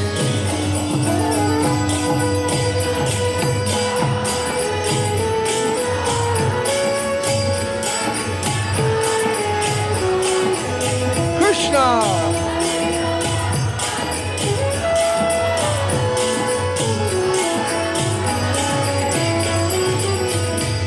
Hare Krishna, Hare Krishna, Krishna Krishna, Hare Hare, Hare Rama, Hare Rama, Rama Rama, Hare.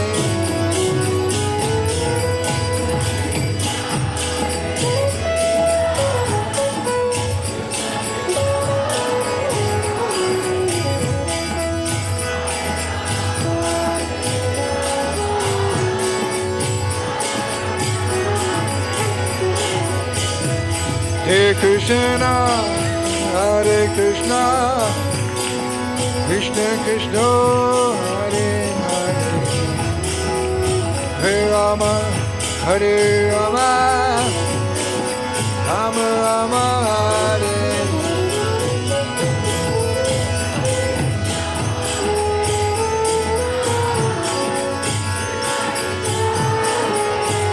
Whoa!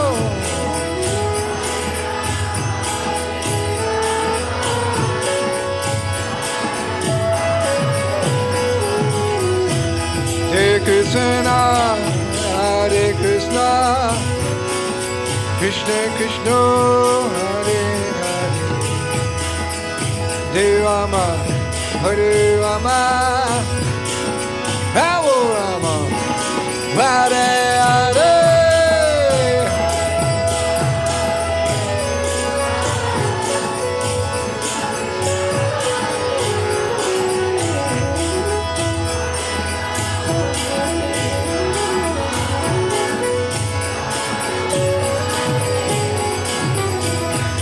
Hare Krishna, Hare Krishna, Krishna Krishna, Hare Hare, oh, Hare Ram, Hare Ram, Ram Ram, Hare Hare.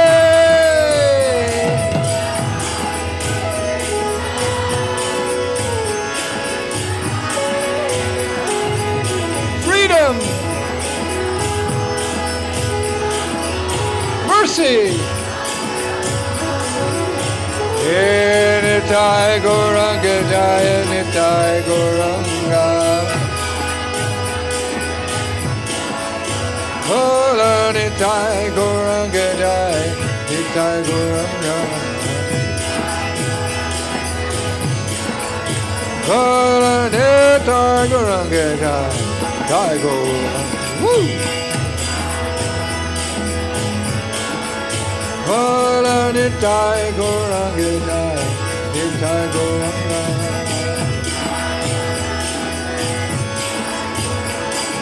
Nitai Gauranga Jaya Gaur Hari.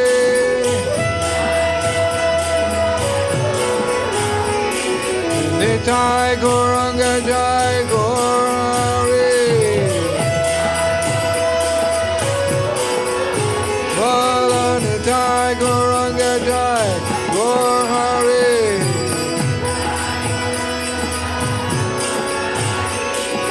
Gaura Gaura Gaura Hari. Hey!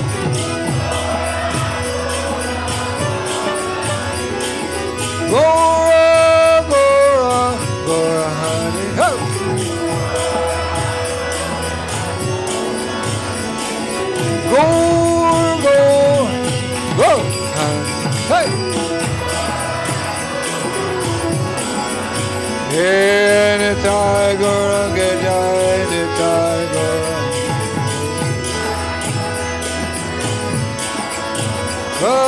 Nitai Gauranga Jai, Nitai Gauranga.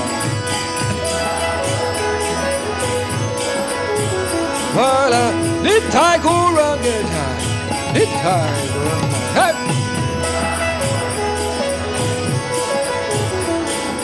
Nitai Gauranga, Gauranga.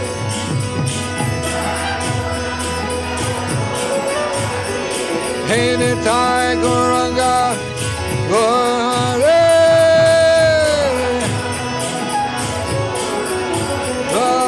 Nitai Gauranga Jai, Gauranga.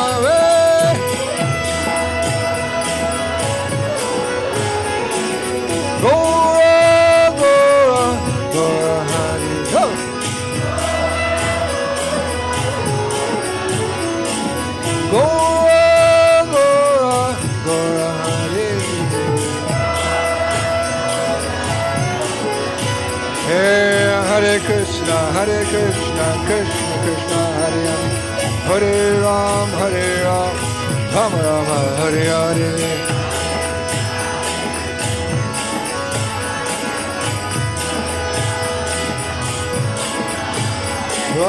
Hare Krishna, Krishna Krishna, Hare Hare, Hare Ram, Ram Rama, Hare Hare.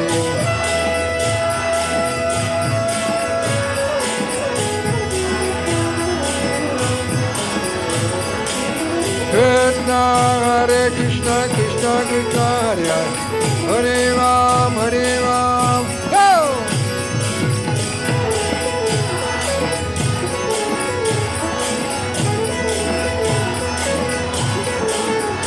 Hare Krishna, Krishna Krishna, Hare Hare, Hare Ram, Ram, go!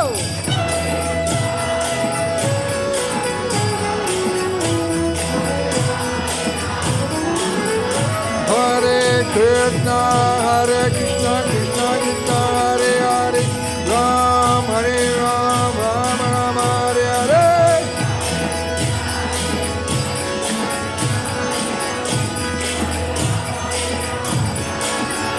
Hare Krishna, Krishna Krishna, Ram, Hare Ram.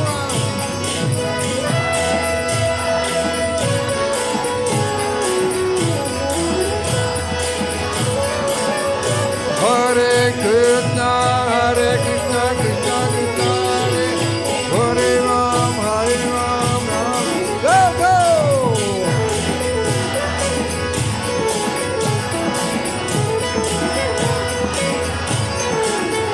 Hare Krishna, Krishna Krishna, Hare Hare, Hare Ram, Rama Rama, Hare Hare. Hey!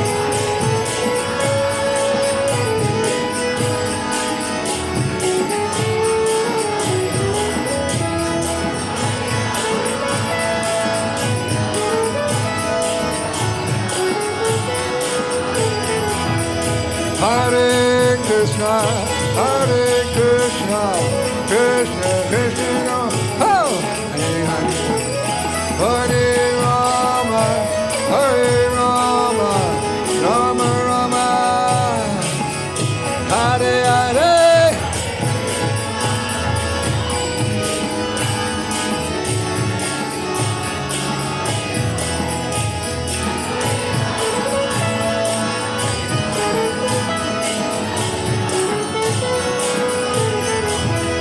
Hare Krishna,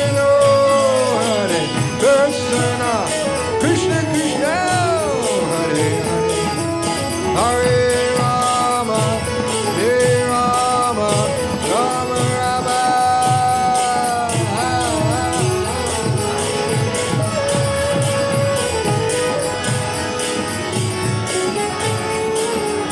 Yeah!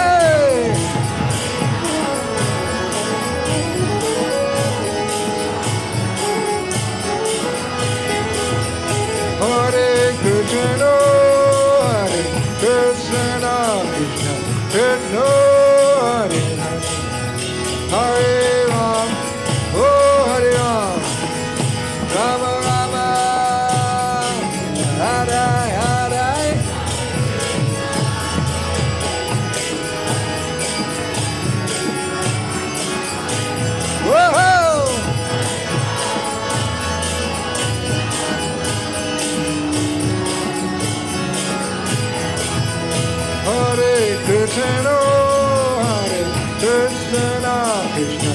Krishna, Hare Hare, Hare Ram, Hare Ram, Ram Ram, Hare Hare.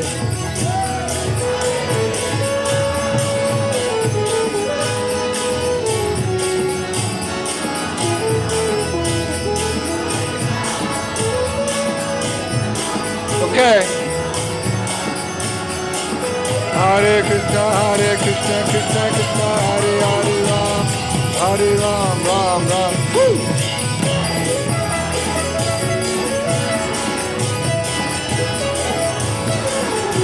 Hare Krishna, Krishna Krishna, Hare Rama, Hare Rama, Rama Rama, Hare Hare.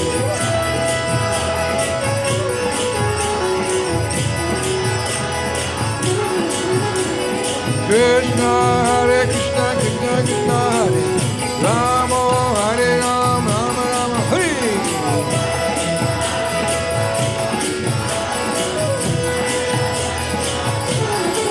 Hare Krishna, Krishna Krishna, Hare Rama, Hare Rama, Gabo.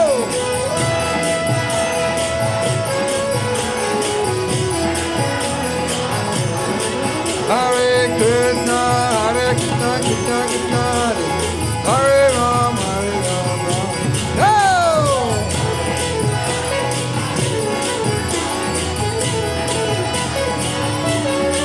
Hare Krishna, Krishna Krishna, Hare Rama, Hare Rama.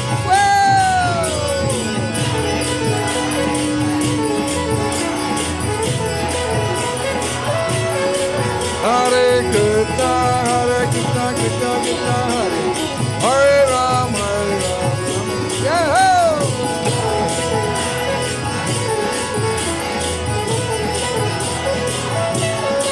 Hare Krishna, Krishna Krishna, Hare Ram, Hare Ram. Oh, praise!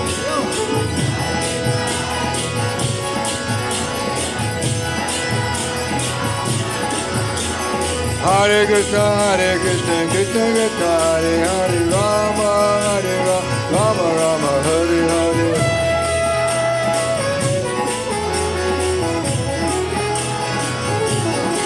Hare Krishna, Krishna Krishna, Hare Hare Rama, Rama Rama, Hare Hare.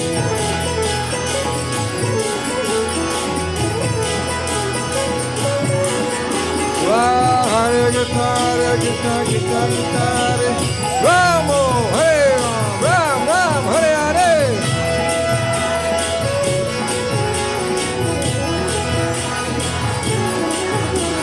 Krishna, Krishna Krishna, Hare Hare Ram, Hare Ram. Go!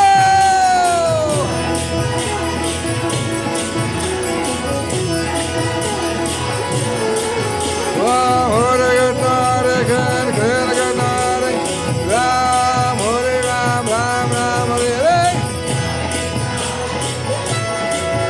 Okay. Hare Krishna, Krishna Krishna, Hare Hare, Hare Ram, Ram Ram, hey! Hey! Wow, Hare Krishna, Krishna Hare Hare, Rama, Hare Rama.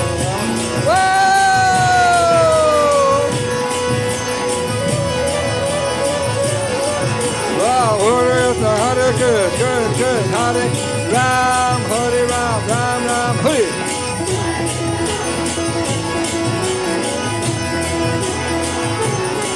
Go! Hare Krishna, Hare Hare, Rama, Hare Rama, Rama Rama, Hare.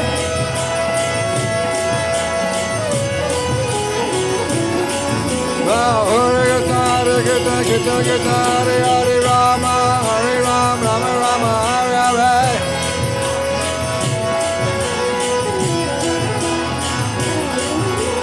Hare Krishna, Hare Hare, Hare Ram, Rama Rama, Hare Hare.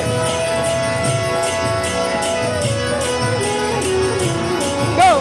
Hare Krishna, Hare Hare, Hare Ram, Rama Rama. Hey!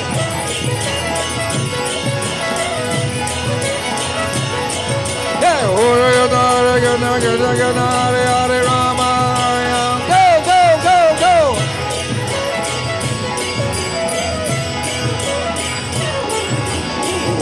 Hare Krishna Krishna Krishna Hare Hare Hare Ram Rama Rama Hare Hare.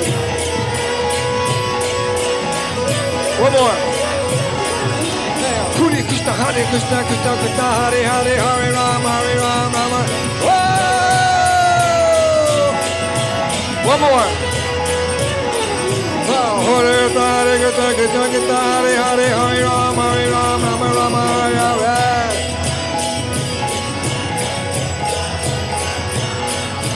Nitai Gaur Haribo, Haribo, Haribo, Haribo.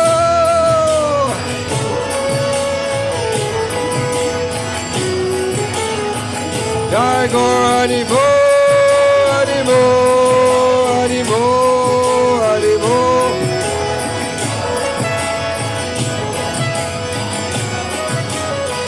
Jai Gaur Haribo. Haribo, go!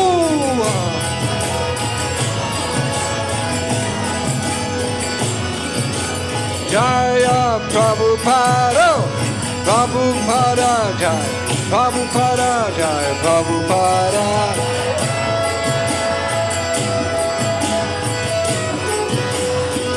Jai Jai Prabhupada, Prabhupada, Prabhupada, Prabhupada.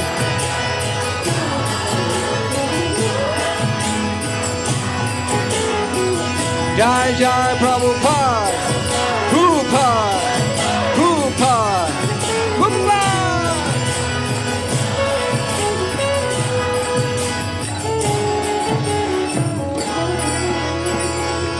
Gaur Premanande.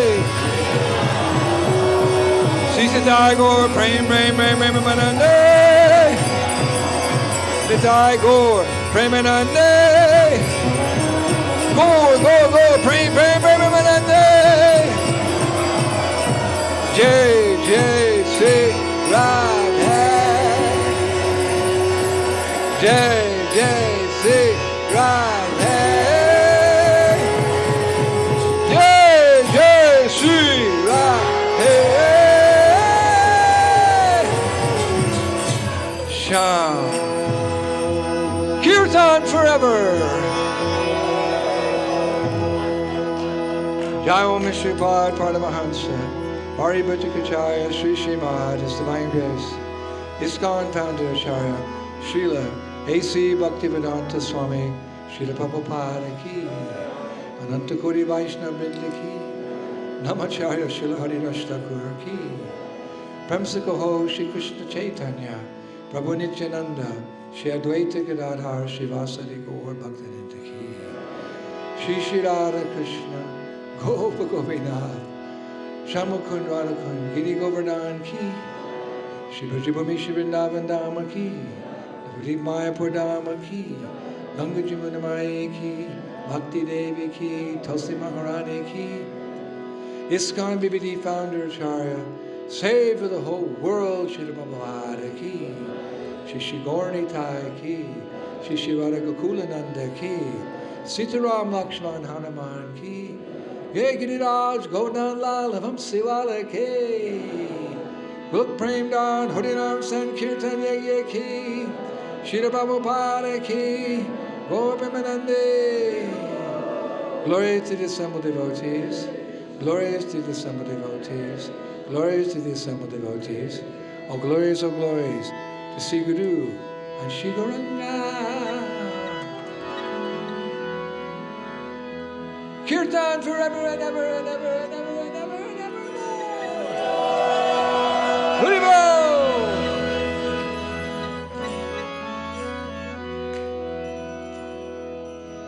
Srila Prabhupada Ki. I'd like to thank all of you for a wonderful evening. We began by saying that these functions are technically referred to as Sadhu Sanga. And Sadhu means not just some yogi in the Himalayas meditating in a cave, but it means any sincere person trying to reawaken their dormant love for Krishna.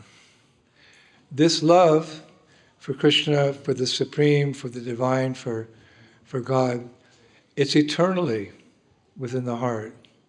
It's not something that you can go out and purchase. It's not something that you can dig for in some place or look under the water. It's eternally there. It was always there. And it just has to be revived. Once we were with Krishna.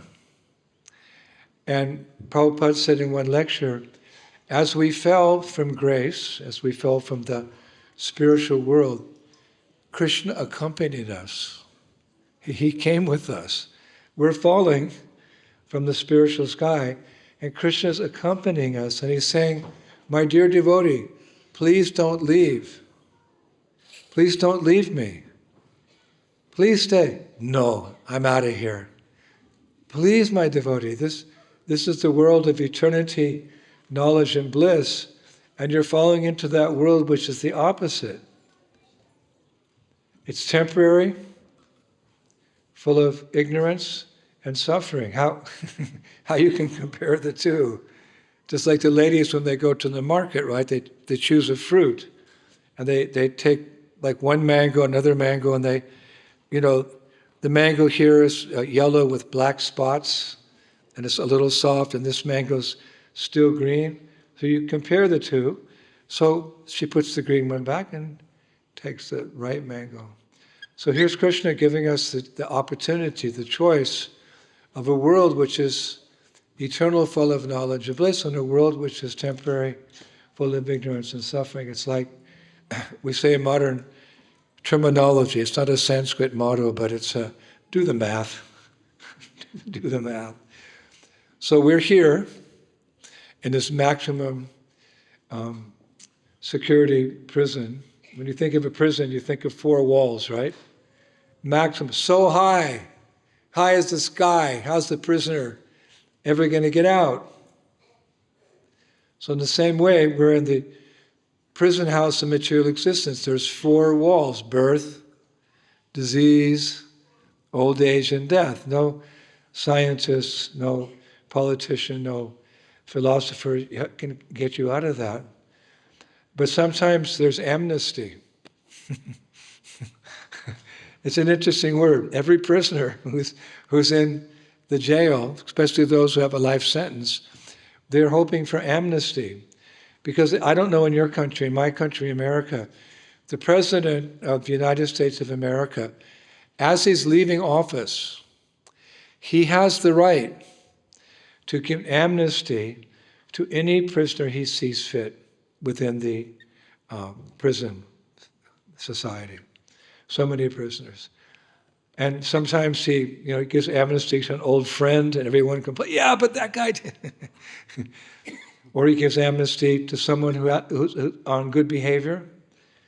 But he has the right, as the president, to grant amnesty. And every 4 years, when the president, in my country, the presidency's in power for 4 years, as he's leaving office, one of the things he does is he makes a list.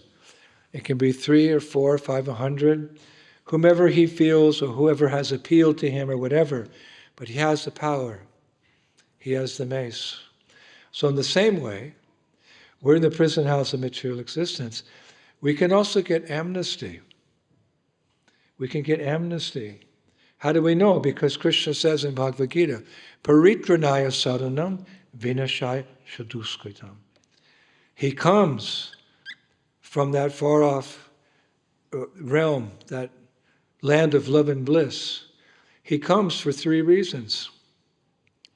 To deliver the devotees, to annihilate the miscreants, and to reestablish dharma. It means to reestablish a path out of this world, to give wisdom how to act in such a way you can disentangle yourself. So the first thing, he comes to deliver his devotees. That's the main reason he comes. Because to annihilate all the bad guys, he could just make another round of COVID. Or he could have a big hurricane or a big drought or whatever, I don't know. And to reestablish Dharma, the philosophy, hey, Krishna came and he spoke the Bhagavad Gita in 45 minutes. If you read those 700 verses, it takes you 45. So the real reason he comes for those reasons, but the real reason he comes, because there's devotees who are calling out to him with love. Krishna, I am yours. We say in Russian, Krishna, pomogi. It means, please rescue me. That's all you have to do. Yeah, but I'm not a pure devotee. I'm a struggling sadhaka. Why would Krishna be interested in me? Well, I saw during the kirtan there was one baby dancing. Is that baby still here? Who was the baby dancing? Mother was there. Yeah, can you hold her up? She's the best dancer in the whole hall. Look at her.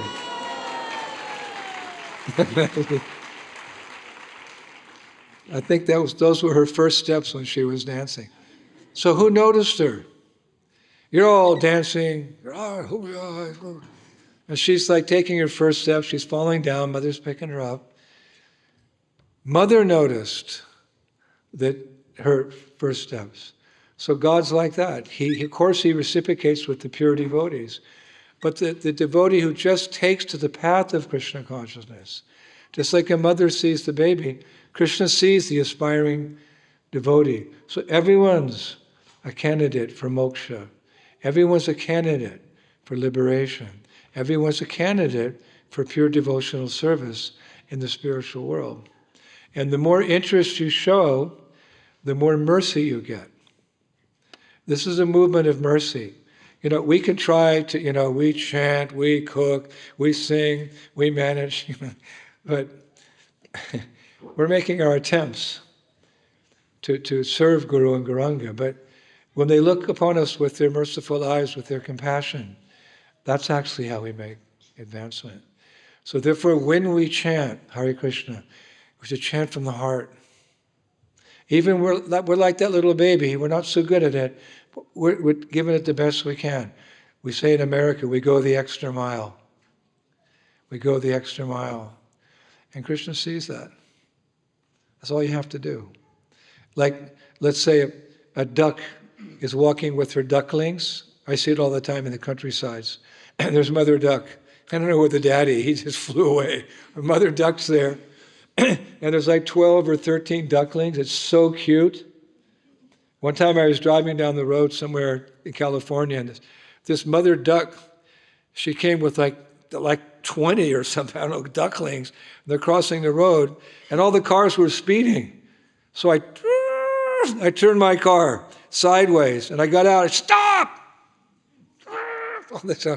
What's this crazy Hare Krishna doing in the middle of the road? I'm saying, the ducks are coming. Excuse me, the ducks are coming. Oh, you're crazy, man. No, ducks. And all of a sudden, the mother duck came, all the ducks, like that, and the people applauded me. Bravo, bravo, bravo, Hare Krishna.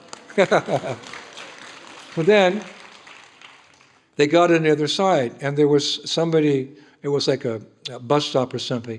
Somebody had some bread and some milk, and the milk had spilled into the bread, and ducks love that. This is the ducky talk. The ducks love milk with bread. So I watched. Of course, I turned my car around so people could pass, but I watched, and Mother Duck took up a piece of soggy bread, and she offered it to the ducklings. So the mother duck, she gave it to that duck. I watched it. So a devotee, in his life, he tries to see Krishna everywhere. Krishna's the mastermind behind.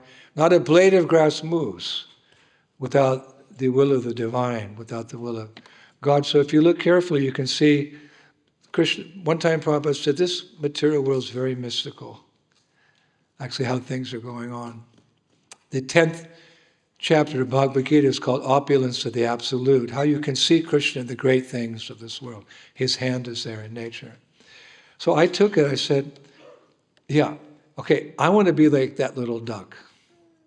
That when I'm chanting Hare Krishna, I don't want to go, Hare Krishna, Krishna Krishna, Hare Hare, Hare Rama, Hare Rama. This is my time with Krishna. He listens. He's Abhigna Sora. He's all-pervading by his energies. So he's present everywhere. He can hear your chanting. Otherwise, what is the value? He can hear your chanting.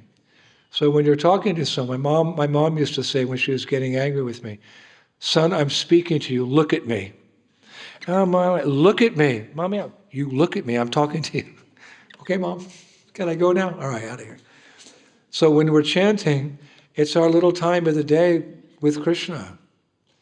Why not? We're with so many other people in this world, qualified or unqualified. But he's Purushottam. Purushottam means the greatest of all the individuals. So he's giving himself to us in the form of his name. He's non-different than his name. It's mystical, but he's non-different than his name. That's your time of the day to be with Krishna again and revive that dormant, loving relationship. So you may not be pure devotee, praying like Kunti Devi, praying like Prahlad Maharaj, or praying like that verse I quoted from Rupa Goswami, "I'm drowning in this fathomless world, pool of material existence. Oh, you who give shelter to the shelter." Krishna, just this one time, can you see me? Can you see me? And if his glance falls upon you, your life becomes perfect. That divine glance of the Lord. So that's actually what's happening when you're chanting Hare Krishna. He's so merciful.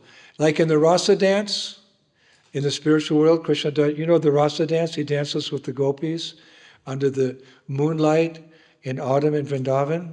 He expands himself to be with each gopi. He's Yogeshwara. He's the master of all mystic powers. He expands himself, and each gopi is thinking, Krishna's with me. They just go, I'm special. Krishna's with me. Krishna's so kind. He makes everyone feel so special. So in that way, this is your time. It's like the old days. You're with Krishna. So don't get distracted. Don't think about breakfast. Don't worry about, the mortgage. Don't worry about the weather, raining, cold. Just Eke Kunanandana, just fix your mind on the mantra. Hare Krishna, Krishna Krishna, Hare Hare, Hare Rama, Hare Rama. And then, when that's done, you have your other dharmas. That's Sanatana Dharma, the dharma of the soul. To take care of your body, take care of your family, your neighborhood, your country, clean up the environment. We're not neglectful of those things. We can do that. But do your chanting. Make that your first activity of the day. And then you put your bead back down in a nice clean place, and then off to school, off to work. If you can chant 16, that's ideal.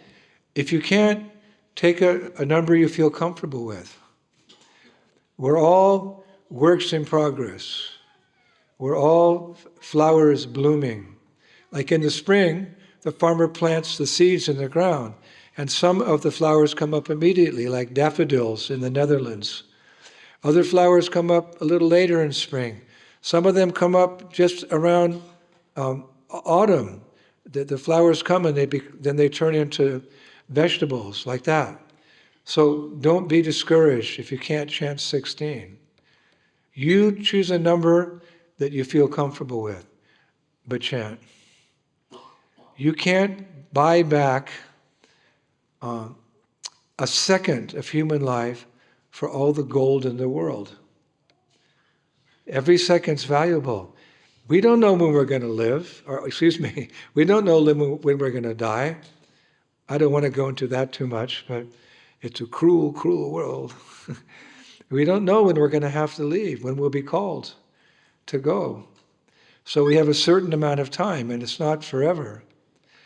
So the past was misery, the future is uncertain, but we have the moment, we have the present. Present, what is it? A present. This now is a present from God. Forget about the past. It doesn't exist. Forget about the future. It doesn't exist. Be here now. We're now. This is the reality. So now that we call that the present, it is a present. So yes, we have so many dharmas, but Sanatana Dharma, Sarva Dharmam Parichaja, Mamikam Saradam Bhaja, Aham Tam Sabapapibha, Moksha. Krishna says, just slowly give up all your other dharmas throughout life, gradually, and just fully surrender to me. I'll take you into my embrace. I'll protect you. It's not mythology, it's not children's stories, it's not Aesop's fables. It's real. Krishna is real. And you're his eternal servant. Just like George Harrison said. He's the one that bought us this property. Let's give him a big round of applause. George Harrison. He said one time, everyone is a devotee of Krishna. Some know it and some don't. That's like a shloka. Like we have Sanskrit shlokas. They're pregnant with meaning. They're eternal. So it's something like that. Everyone's a devotee of Krishna. Some know it and some don't. It's a fact. Jivera Swapoya Krishnera Nitya Das. Nitya means eternal, Das means Jivera Swapoya. We're all servants. And we're just waking up. Others are sleeping. We're waking up. So we have to cry like, a baby. Mommy will come running. What's our cry? Hare Krishna, Hare Krishna, Krishna Krishna, Hare Hare. Let's hold the little baby up. Lali. Hare Krishna, Haribo, Haribo, Haribo, Haribo. Thank you for dancing so lively. Actually, because of her dancing, I led the kirtan 15 minutes longer. Give her a big round of applause. Okay. Haribo! This is the real party. Love you all. Thank you so much for coming. It was a wonderful evening. See you tomorrow and forevermore. Srila Prabhupada Ki Jai Ho! Hare Krishna.